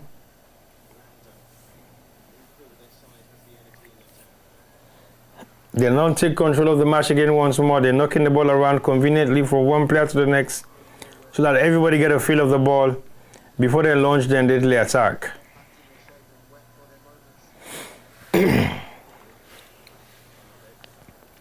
So far, so good. If you're just joining us, you're watching Sarah Media Live on YouTube and Facebook. And on the watch with Extra Sports Edition. So, I believe, say, the Moroccan side don't do extremely well.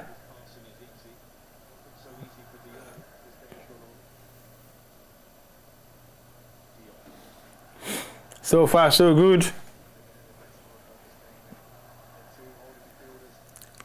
You get 10 minutes being played. You get roughly about 5 more minutes. UK time right now is 4:15 a.m. in the morning. And it's been a struggle to run this commentary as Morocco is on the ball again right now. This Moroccan side, they really play football. They can really hold on to the ball and create chances. They are not burying it, but they can create chances in this match. I hope to the other chances they will get to make good use of them and take the lead. They've been in control of the ball in the past 5 minutes. They've just been knocking it around. That's an error and offside by the Dutch player.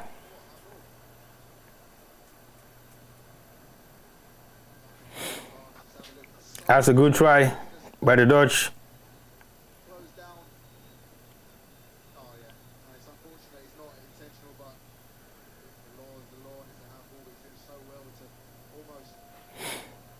This is getting interesting.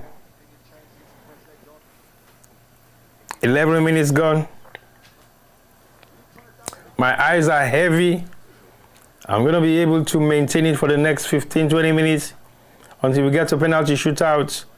Or otherwise, if Morocco can take the lead right now, it will be very interesting for not say I'm not going to be struggling for the next 15 minutes to get this going. That's nice 1-2 and lost it again to the Dutch. Morocco won it again for the second or third time in their own half. And they're knocking it around again once more. That's a nice tackle by winning the ball by the Dutch. Send them all the way back to the goalkeeper by the Moroccan player.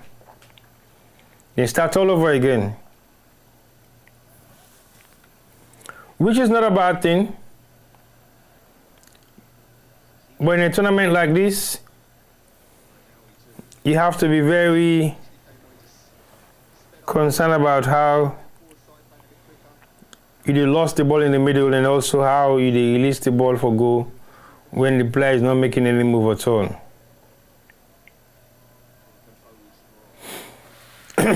So far so good. Morocco don't take control of the game back again. They knock the ball around. And they use them for get some more steam. 2 more minutes remaining for the first 15 minutes to end. And then you get the second half. We go start straight away for the second 15 minutes to see exactly who is going to be a better side in this particular tournament.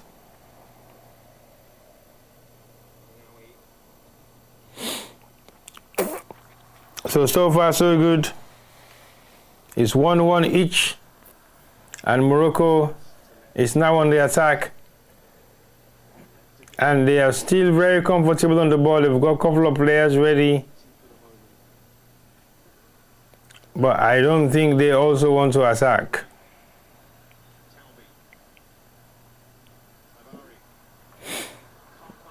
And that's a challenge. That's a challenge, and it's a foul being awarded to the Dutch. The referee has taken full control of this match. And obviously don't issue any yellow card so far, and there has been some elements of physical challenge on this match. A lot of them to not just one situation, but many situations. But he has not, at any point in time, raised his yellow flag or red card. Coman is a very troubled man right now. He's wondering what is happening with his team.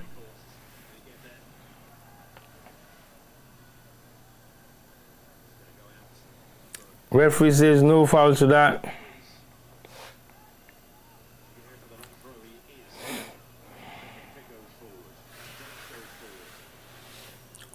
So the Dutch are about to take a throw that will go right into the heart of the Moroccan defense and cleared out by the Moroccans.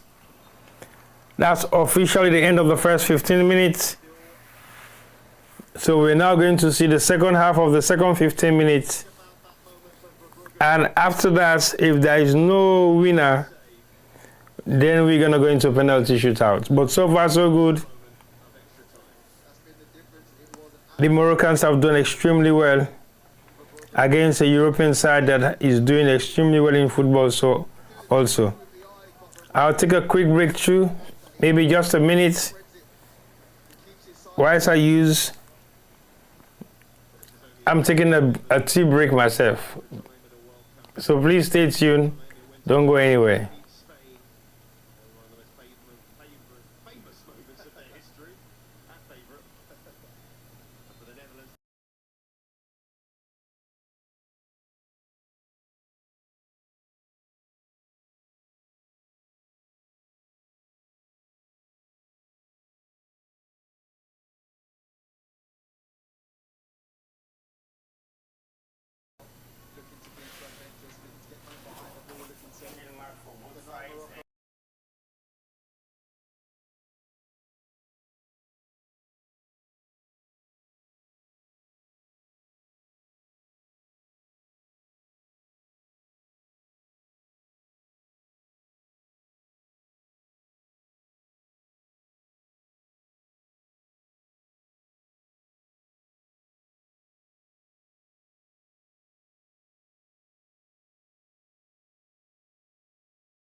Hello, welcome back. The second half is just about to start and the second half has started.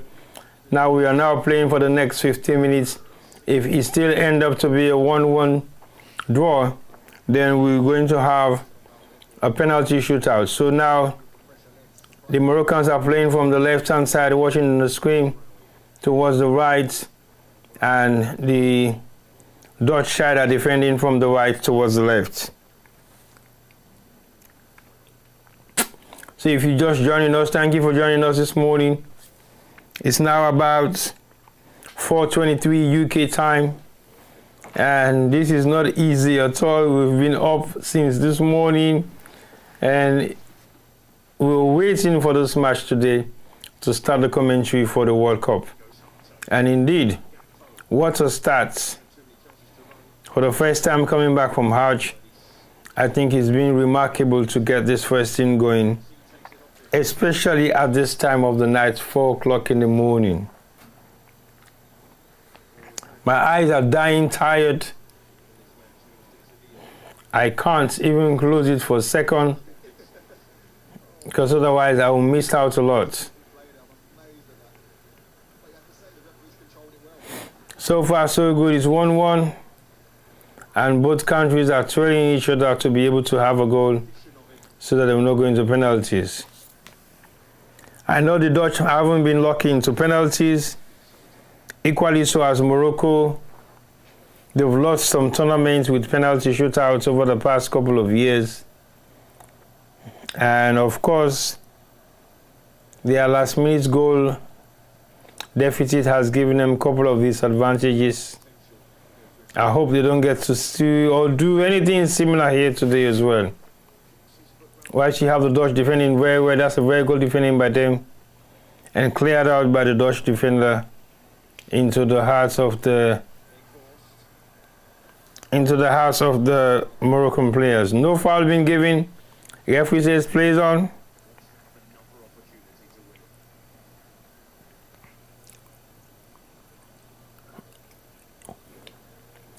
And game still on.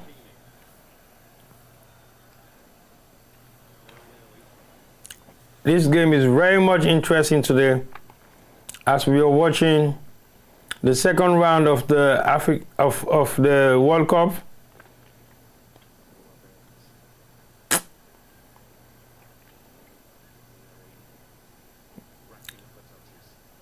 Morocco is still with the ball right now.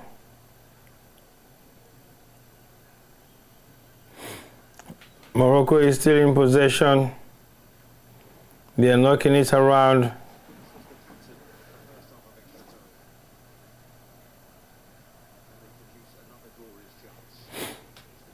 So far, so good.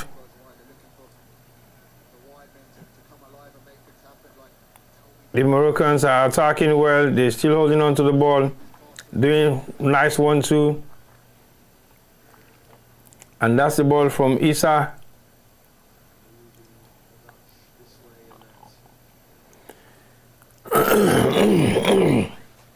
The Moroccans are in control of the match once more, and they're doing extremely well to keep the ball flowing among the players that are watching and players that are playing.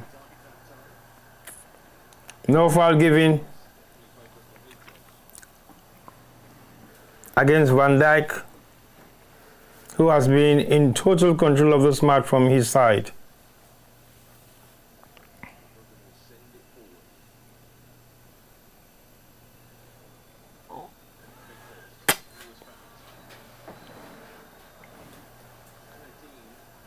This is a very interesting match.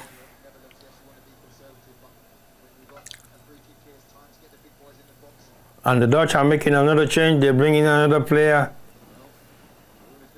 to test the patience of the Moroccan side.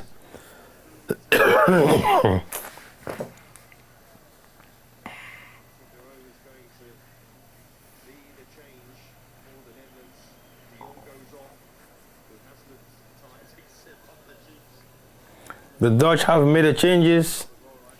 They've brought in another new player who might likely not do much. I don't want him to do much. That's a nice defense by the Moroccan. And they seems to be under pressure here, but they managed to put it under control, and they are back in charge again of the pitch. That's a nice pass down the line. Back again. So far, so good. The Moroccans are still in control of the match. They are holding on to the ball, knocking it from left, right to center, and getting everybody to have a feel of the ball while they launch their deadly attack, which they've just launched. And they've got it cleared by the Dutch. And it goes all the way to the 18-yard box. Has the referee giving a foul? No. Still play on. And eventually the referee gave a foul for that challenge against the Moroccan player.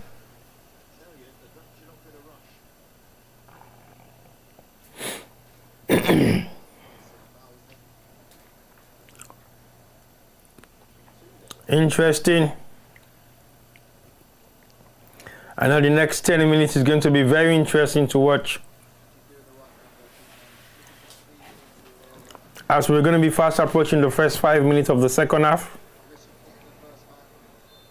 and we are yet to see history either being repeated or history in the making or history as a whole.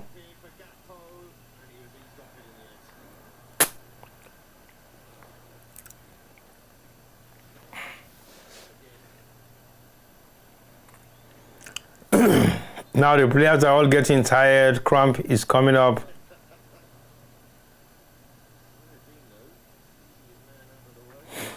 That's a nice tackle by the Dutch defender. Oh, Gakpo is calling for change. I don't think he'll be able to make it through to the remaining bits of this half. This is where the challenge is now for this particular match, because the more injuries you face with, it's the more concern you might have in the penalty shootouts.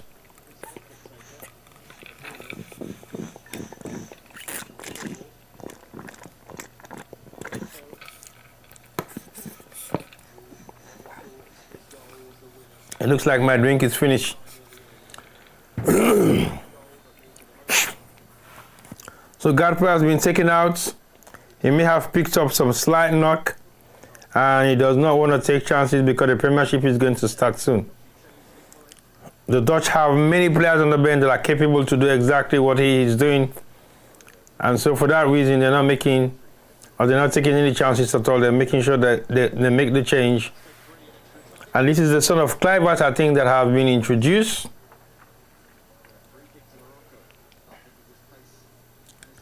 Hopefully I'm correct with that.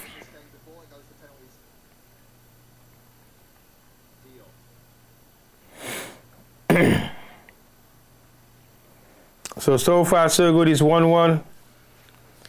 And the Moroccans are in full control of this match so far. We don't have much time left for penalty shootout if it ends up like this. And the penalty shootout now is going to be all Man U. All Man U Kansai. If you're able for Kansai.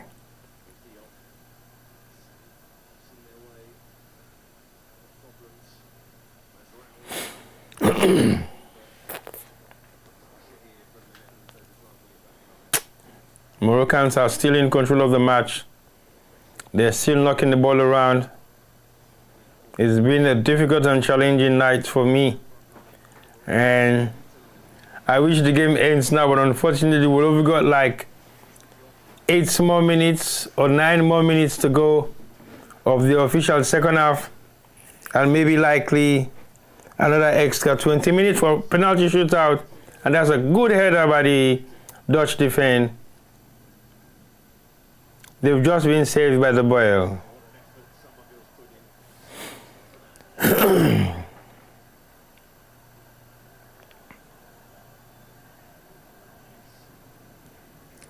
At the moment, players are picking up cramped.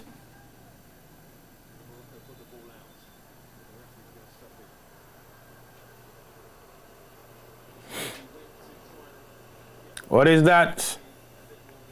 That's another tackle.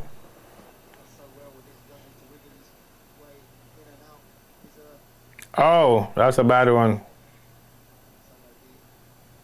That's a bad one.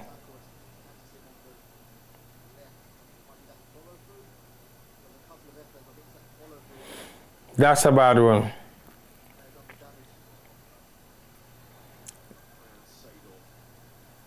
That's one of the Dutch greatest midfielder, Seedorf, who is watching on the stands.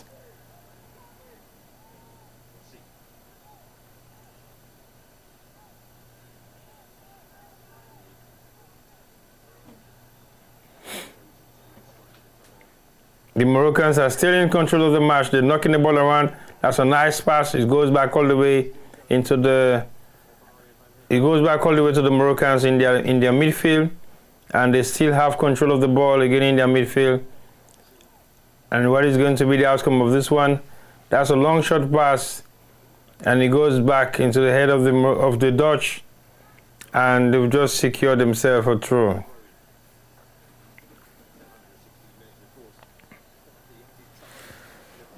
The remaining bit of this match is becoming very interesting.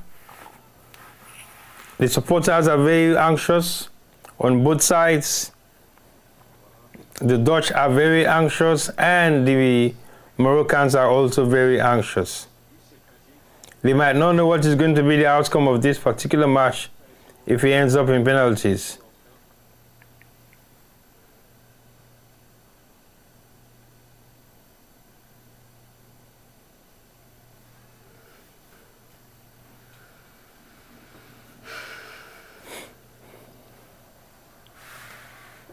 Well, the game is still playing.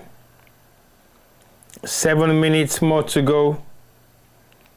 Official 7 minutes for us to be ending up with penalty shootouts. I hope that does not happen,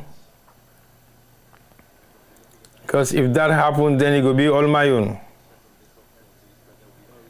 Morocco is on the attack once more.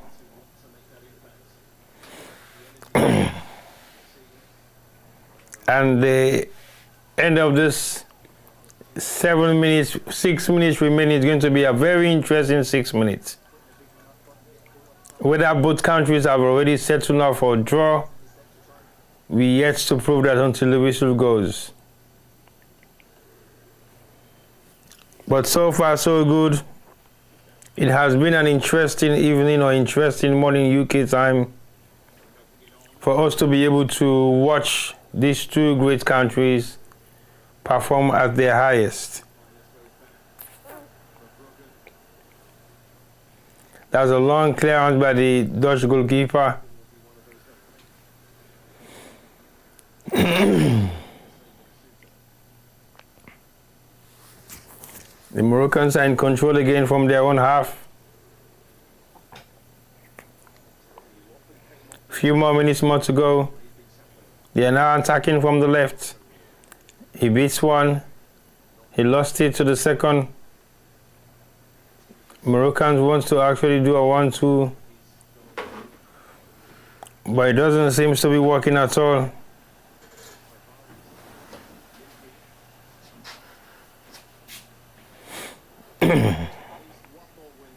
A very interesting period now happening. As we can see, only a few more minutes left for the second 15 minutes to end, and we are now waiting for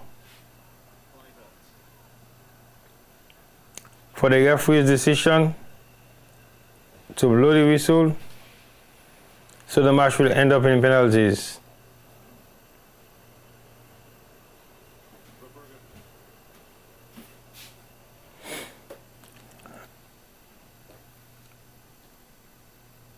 Now both sides are doing extremely well to keep the ball, so that they use it as an element of time control. Because when you lose the ball, it's hard for you to get it back. So you might as well just keep it in the meantime and knock it around, so that everybody have a feel of it. And that's a long pass missed by Hakimi.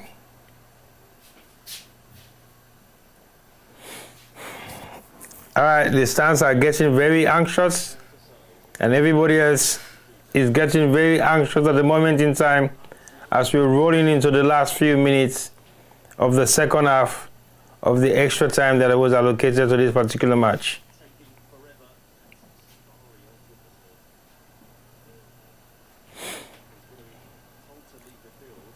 Well, I can see BB running blood. His entire jersey is full of blood, so he's been asked to change. This game is not funny at all. Very interesting match. You've got two Moroccan players who have already changed their jerseys, and I really need to be attentive because I think he's still bleeding.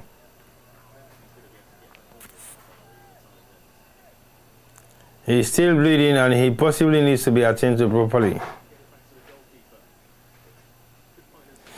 And that's a long throw by Van Dijk, and that's a last chance for both sides to be able to defend, and they're messing around with that, but they managed to get away with it.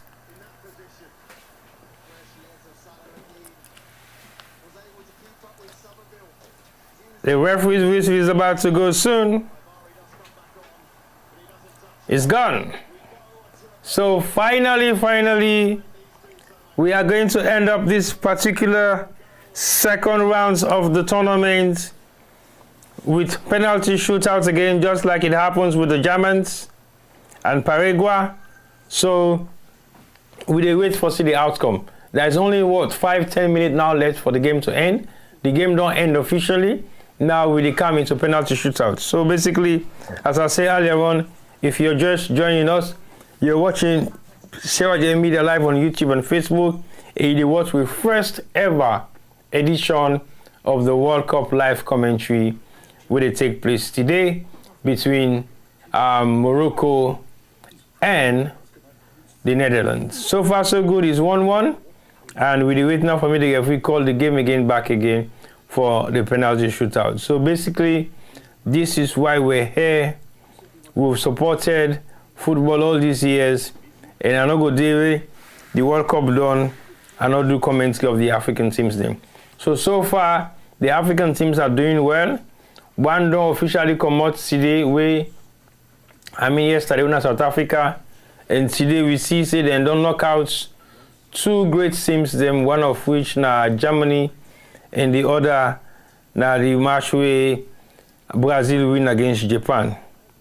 So we got for see what will be the outcome of this next match in penalty shootout. But as you know, when Germany go into penalty shootout, they actually miss two penalty, and then goalkeeper save, I think, two penalty, one go out of the bar for make they able for get another second round of penalty shootout, we then lost by one penalty shootout we miss. So that give the opportunity to Paraguay for qualify for these nations, for this World Cup, where they happen America, Mexico, and Canada. A very interesting tournament so far, full of controversy, full of so many things that we know, so human rights things the way they happen. But again, like I said, football sometimes can be challenging, and we don't see the lights of Iran where they struggle for facilities. They have to travel all the way to Mexico and play their matches, and when they come back, then they come back again America, and then immediately after the game done, they are boarding the next available coach or flights back to Mexico. It has been very challenging for them, and we can now go into the penalty shootout. So basically, the Moroccan national team, they do their prayers as usual, then they make dua so that they can be able for go past this level. Whilst you have the Dutch team with the keeper not ready for the penalty shootouts, whilst the Moroccans are still making dua. And the dua they make definitely something God go answer for them. And if God do answer for them, then be able for qualify for go on the second stage of this particular, the third stage of this particular tournament. So far so good. I want to say thank you for those who are watching. And the penalty shootout is about to start soon. The goalkeepers are getting ready. And this is the second penalty shootout for round of 32, where it happened this morning between Morocco and the Netherlands. So they've called the two captains to come together and make a decision who is going to start first and who isn't. So Van Dijk is here with Hakimi, and in the toss the coin for see which one part in two go start the penalty shootout, or which one part in two go keep on a goal, and we go start for kick the 5-5 penalties. Again, like I said earlier on, Germany was lucky, then we were saved by two missed penalties by Paraguay. We give them another lifeline for making loss on the second stage of the penalty shootout. We one from the German players, they missed the penalty. Over the bar, Malakutu. So the penalties are about to start. And the player the country really starts for take the first penalty shootout will eventually be the Netherlands. So the Netherlands are going to start the penalty shootout, and let's see what is going to be the outcome of it, and see whether the Moroccan goalkeeper can be their savior here today. We do hope and wish Morocco qualify, because we don't want the best African countries to leave the tournament, even though I can always say anybody who qualify for this tournament, that means you're capable and you're able to challenge on the biggest footballing platform winner the World Cup. So the penalty shootout, they can start, and the Dutch player don't stand over the ball for take the first penalty. Yes, he scored right on the left hand corner on the opposite of the goalkeeper, and did the ball goal. So it's 1-0 to the Dutch. So 2-1 in aggregate, but 1-0 with the first penalty scorer from the Dutch side. So now the Moroccan, now they can kick, and hopefully it will be able to maintain the scoreline for making equalize, for making it go 1-1. This has been a star player so far, and we hope he score and keep his team alive for qualify for the next one. So penalty is going to be taken, and he missed. Oh my God! Right over the bar. This does not look like a good sign for the Moroccans at all. He blasted it over the bar, and he hits the bar before he goes away. And Morocco don't miss one penalty, and it's so disappointing. And now the Dutch are taking their second penalty. Okay, it's about to be taken, and it's now taken off. And he also missed. Oh yes, another second miss by the Dutch. They still don't miss one penalty. He hit the post, the same position, but he still not to the bar that the post he hits. A very good penalty. The keeper go left, the ball go on the right, but it did not go into the net. Before that, it went to the side of the goalpost. So Morocco has a line saver. See if they can score this. They don't equal the score to 1-1. Now the penalty is going to be taken by the Moroccan. He's waiting. He's ready. And he will take off as I speak now. And he missed. Oh no! He did score. The goalkeeper made a save, but the ball passed under his hand and go inside. What a goal! What a goal! And this is not a player where the goalkeeper make a wonderful save at the 11th hour. The keeper will be so upset about himself. And he actually kicked the ball go inside with his back foot unknowingly, and the scoreline has been equal 1-1. And they've both missed the penalty. So we now get the Dutch man back again on the penalty spot for take the third penalty of this particular tournament. We're able to make you country stay and continue. So the Dutch player is ready, and the Moroccan goalkeeper is stretching up as well, and he's now taking off for kick the third penalty. And he scored, blasted underneath the net, and he goes all the way in. So the Dutch have taken the lead again by 2-1. And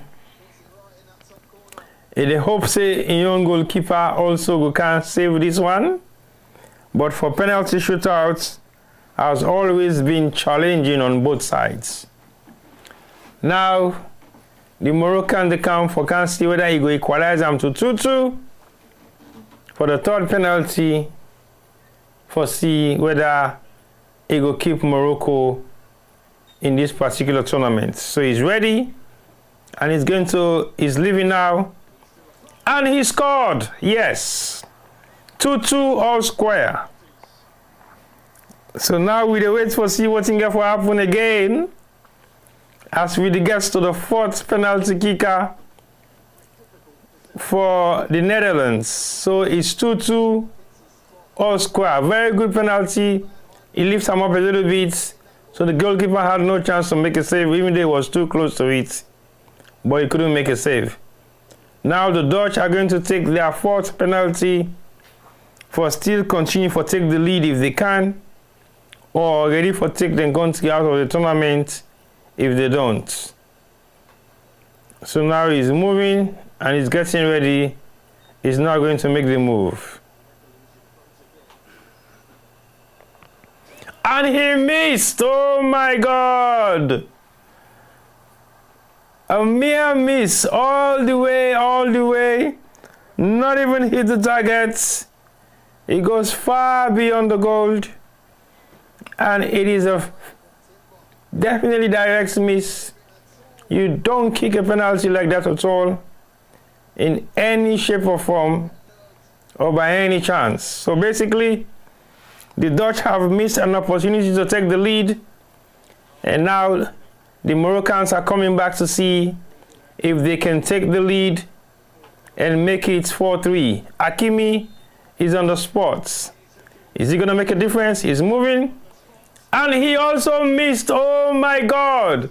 He hit the post again. This is a problem. Hakimi missed it. And he also hit the post.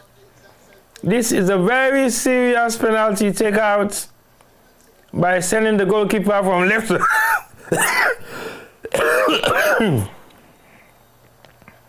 and that's a deadly miss by the captain Hakimi. Now the last man to take the penalty for the Dutch side is getting ready. If he misses, then Morocco get a chance for take the lead and go to the second stage of the knockout series of this particular tournament. That has been a very interesting tournament so far.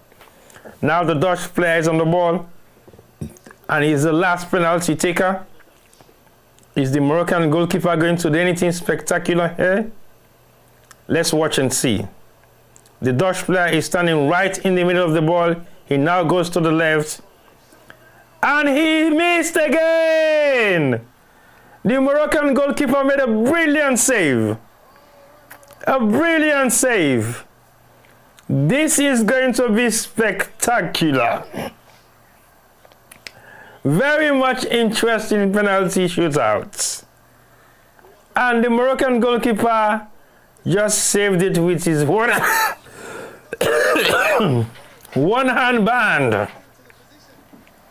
And now there is one more penalty to be taken by the Moroccan player.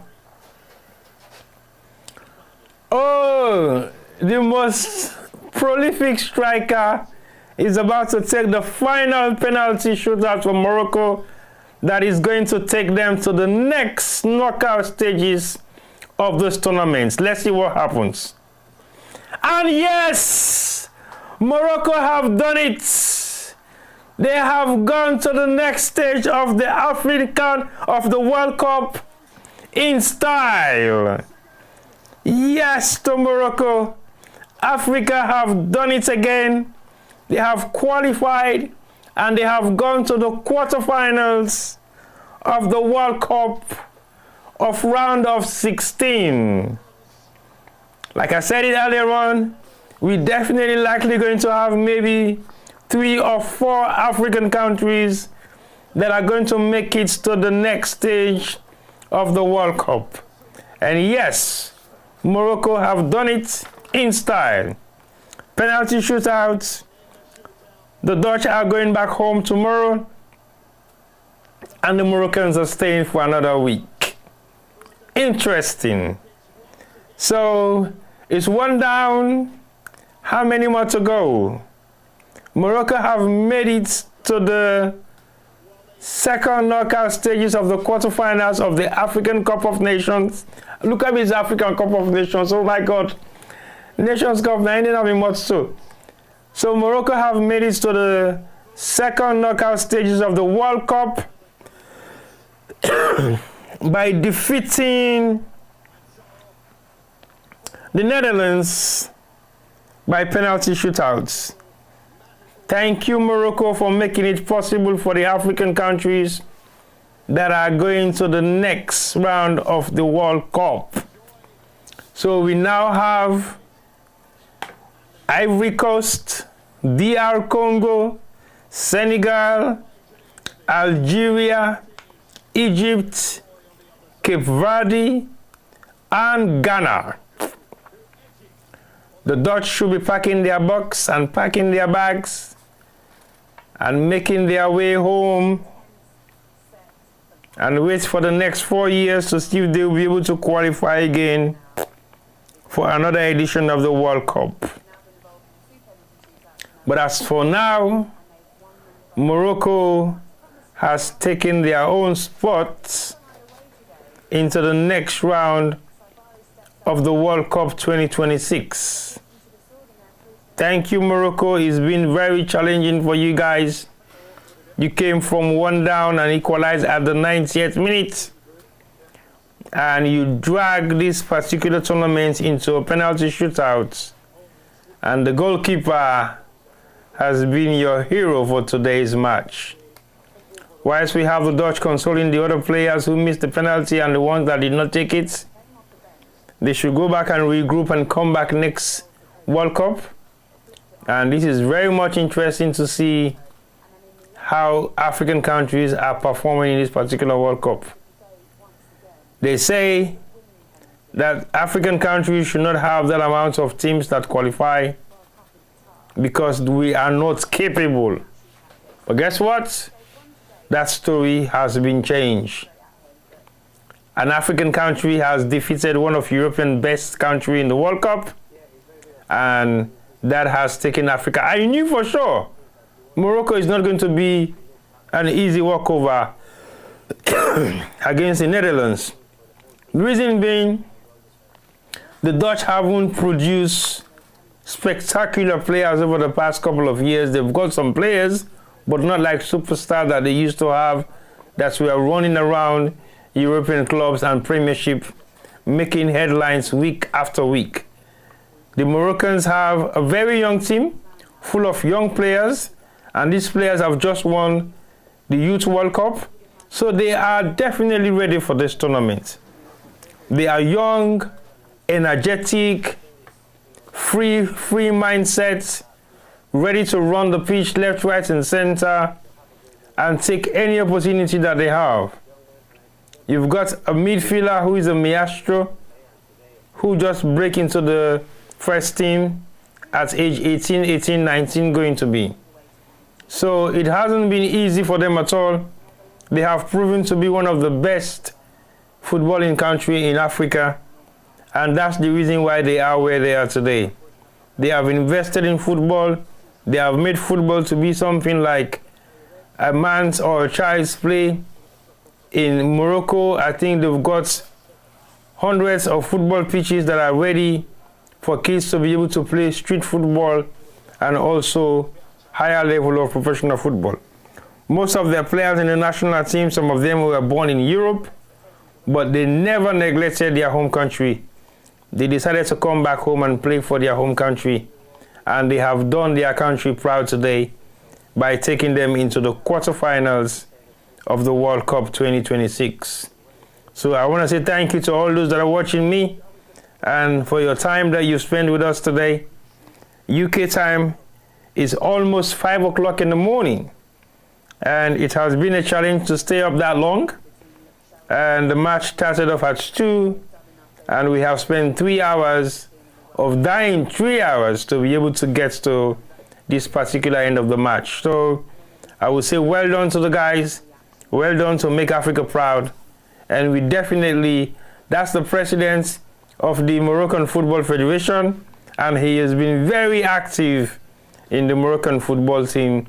He's always there, ready to give them the support, and they are very proud of him as well. So thank you very much for watching with me. I hope to see you again for another edition of the World Cup Sports Extravaganza for the African countries that are going to be participating.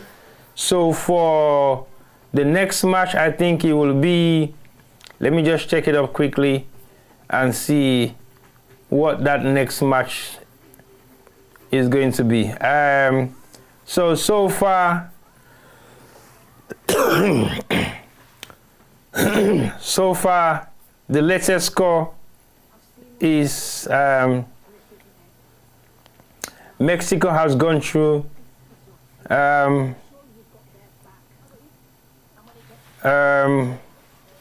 me go back to the knockout stages.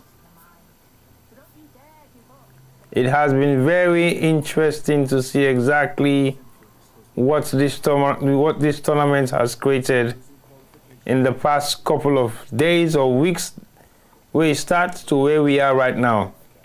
So where we are right now,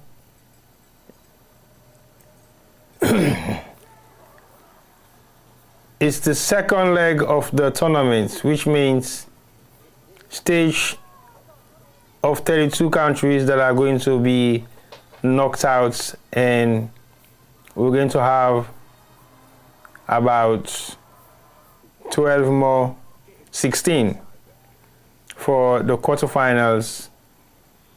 And I want one more round before you get to that stage, I think, yes.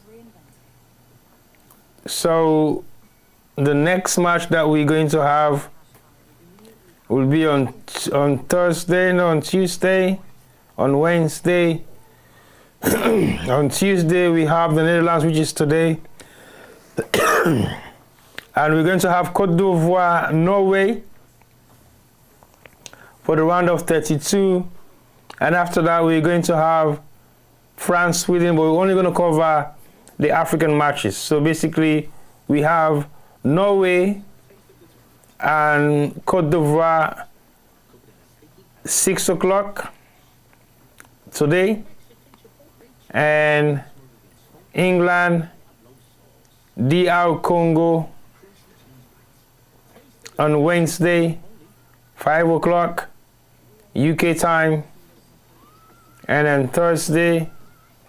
On Friday we have, not Friday, on Saturday. On Friday we have, yes, Switzerland, Algeria at 4, and at 7 UK time we have Egypt, Australia, and the most interesting one at 11 UK time on Friday, we have the world defending champions against Cape Verde. And then on Saturday we have Ghana, Colombia. So those are the next interesting matches that are coming up, and we're going to see if we're going to be able to cover every single one of them, but we'll try to do the best we can to make sure we have a full commentary that is going to be run by myself. Maybe I will have somebody who will come alongside and join me in the commentary and talk about these countries that have performed extremely well so far in the World Cup for 2028. As you all know, football are biscuits, and USA better not really broke, but Morocco has done it again for the second time around to get themselves into the second knockout stages of the World Cup. So don't forget to join us again for another edition of the World Cup series, as we're going to be bringing live commentary. From myself and the entire team, I will say good morning to you all and have a wonderful week. Thank you and goodbye. Don't forget to join us, and don't forget to subscribe and follow us on YouTube and Facebook. Bye bye for now.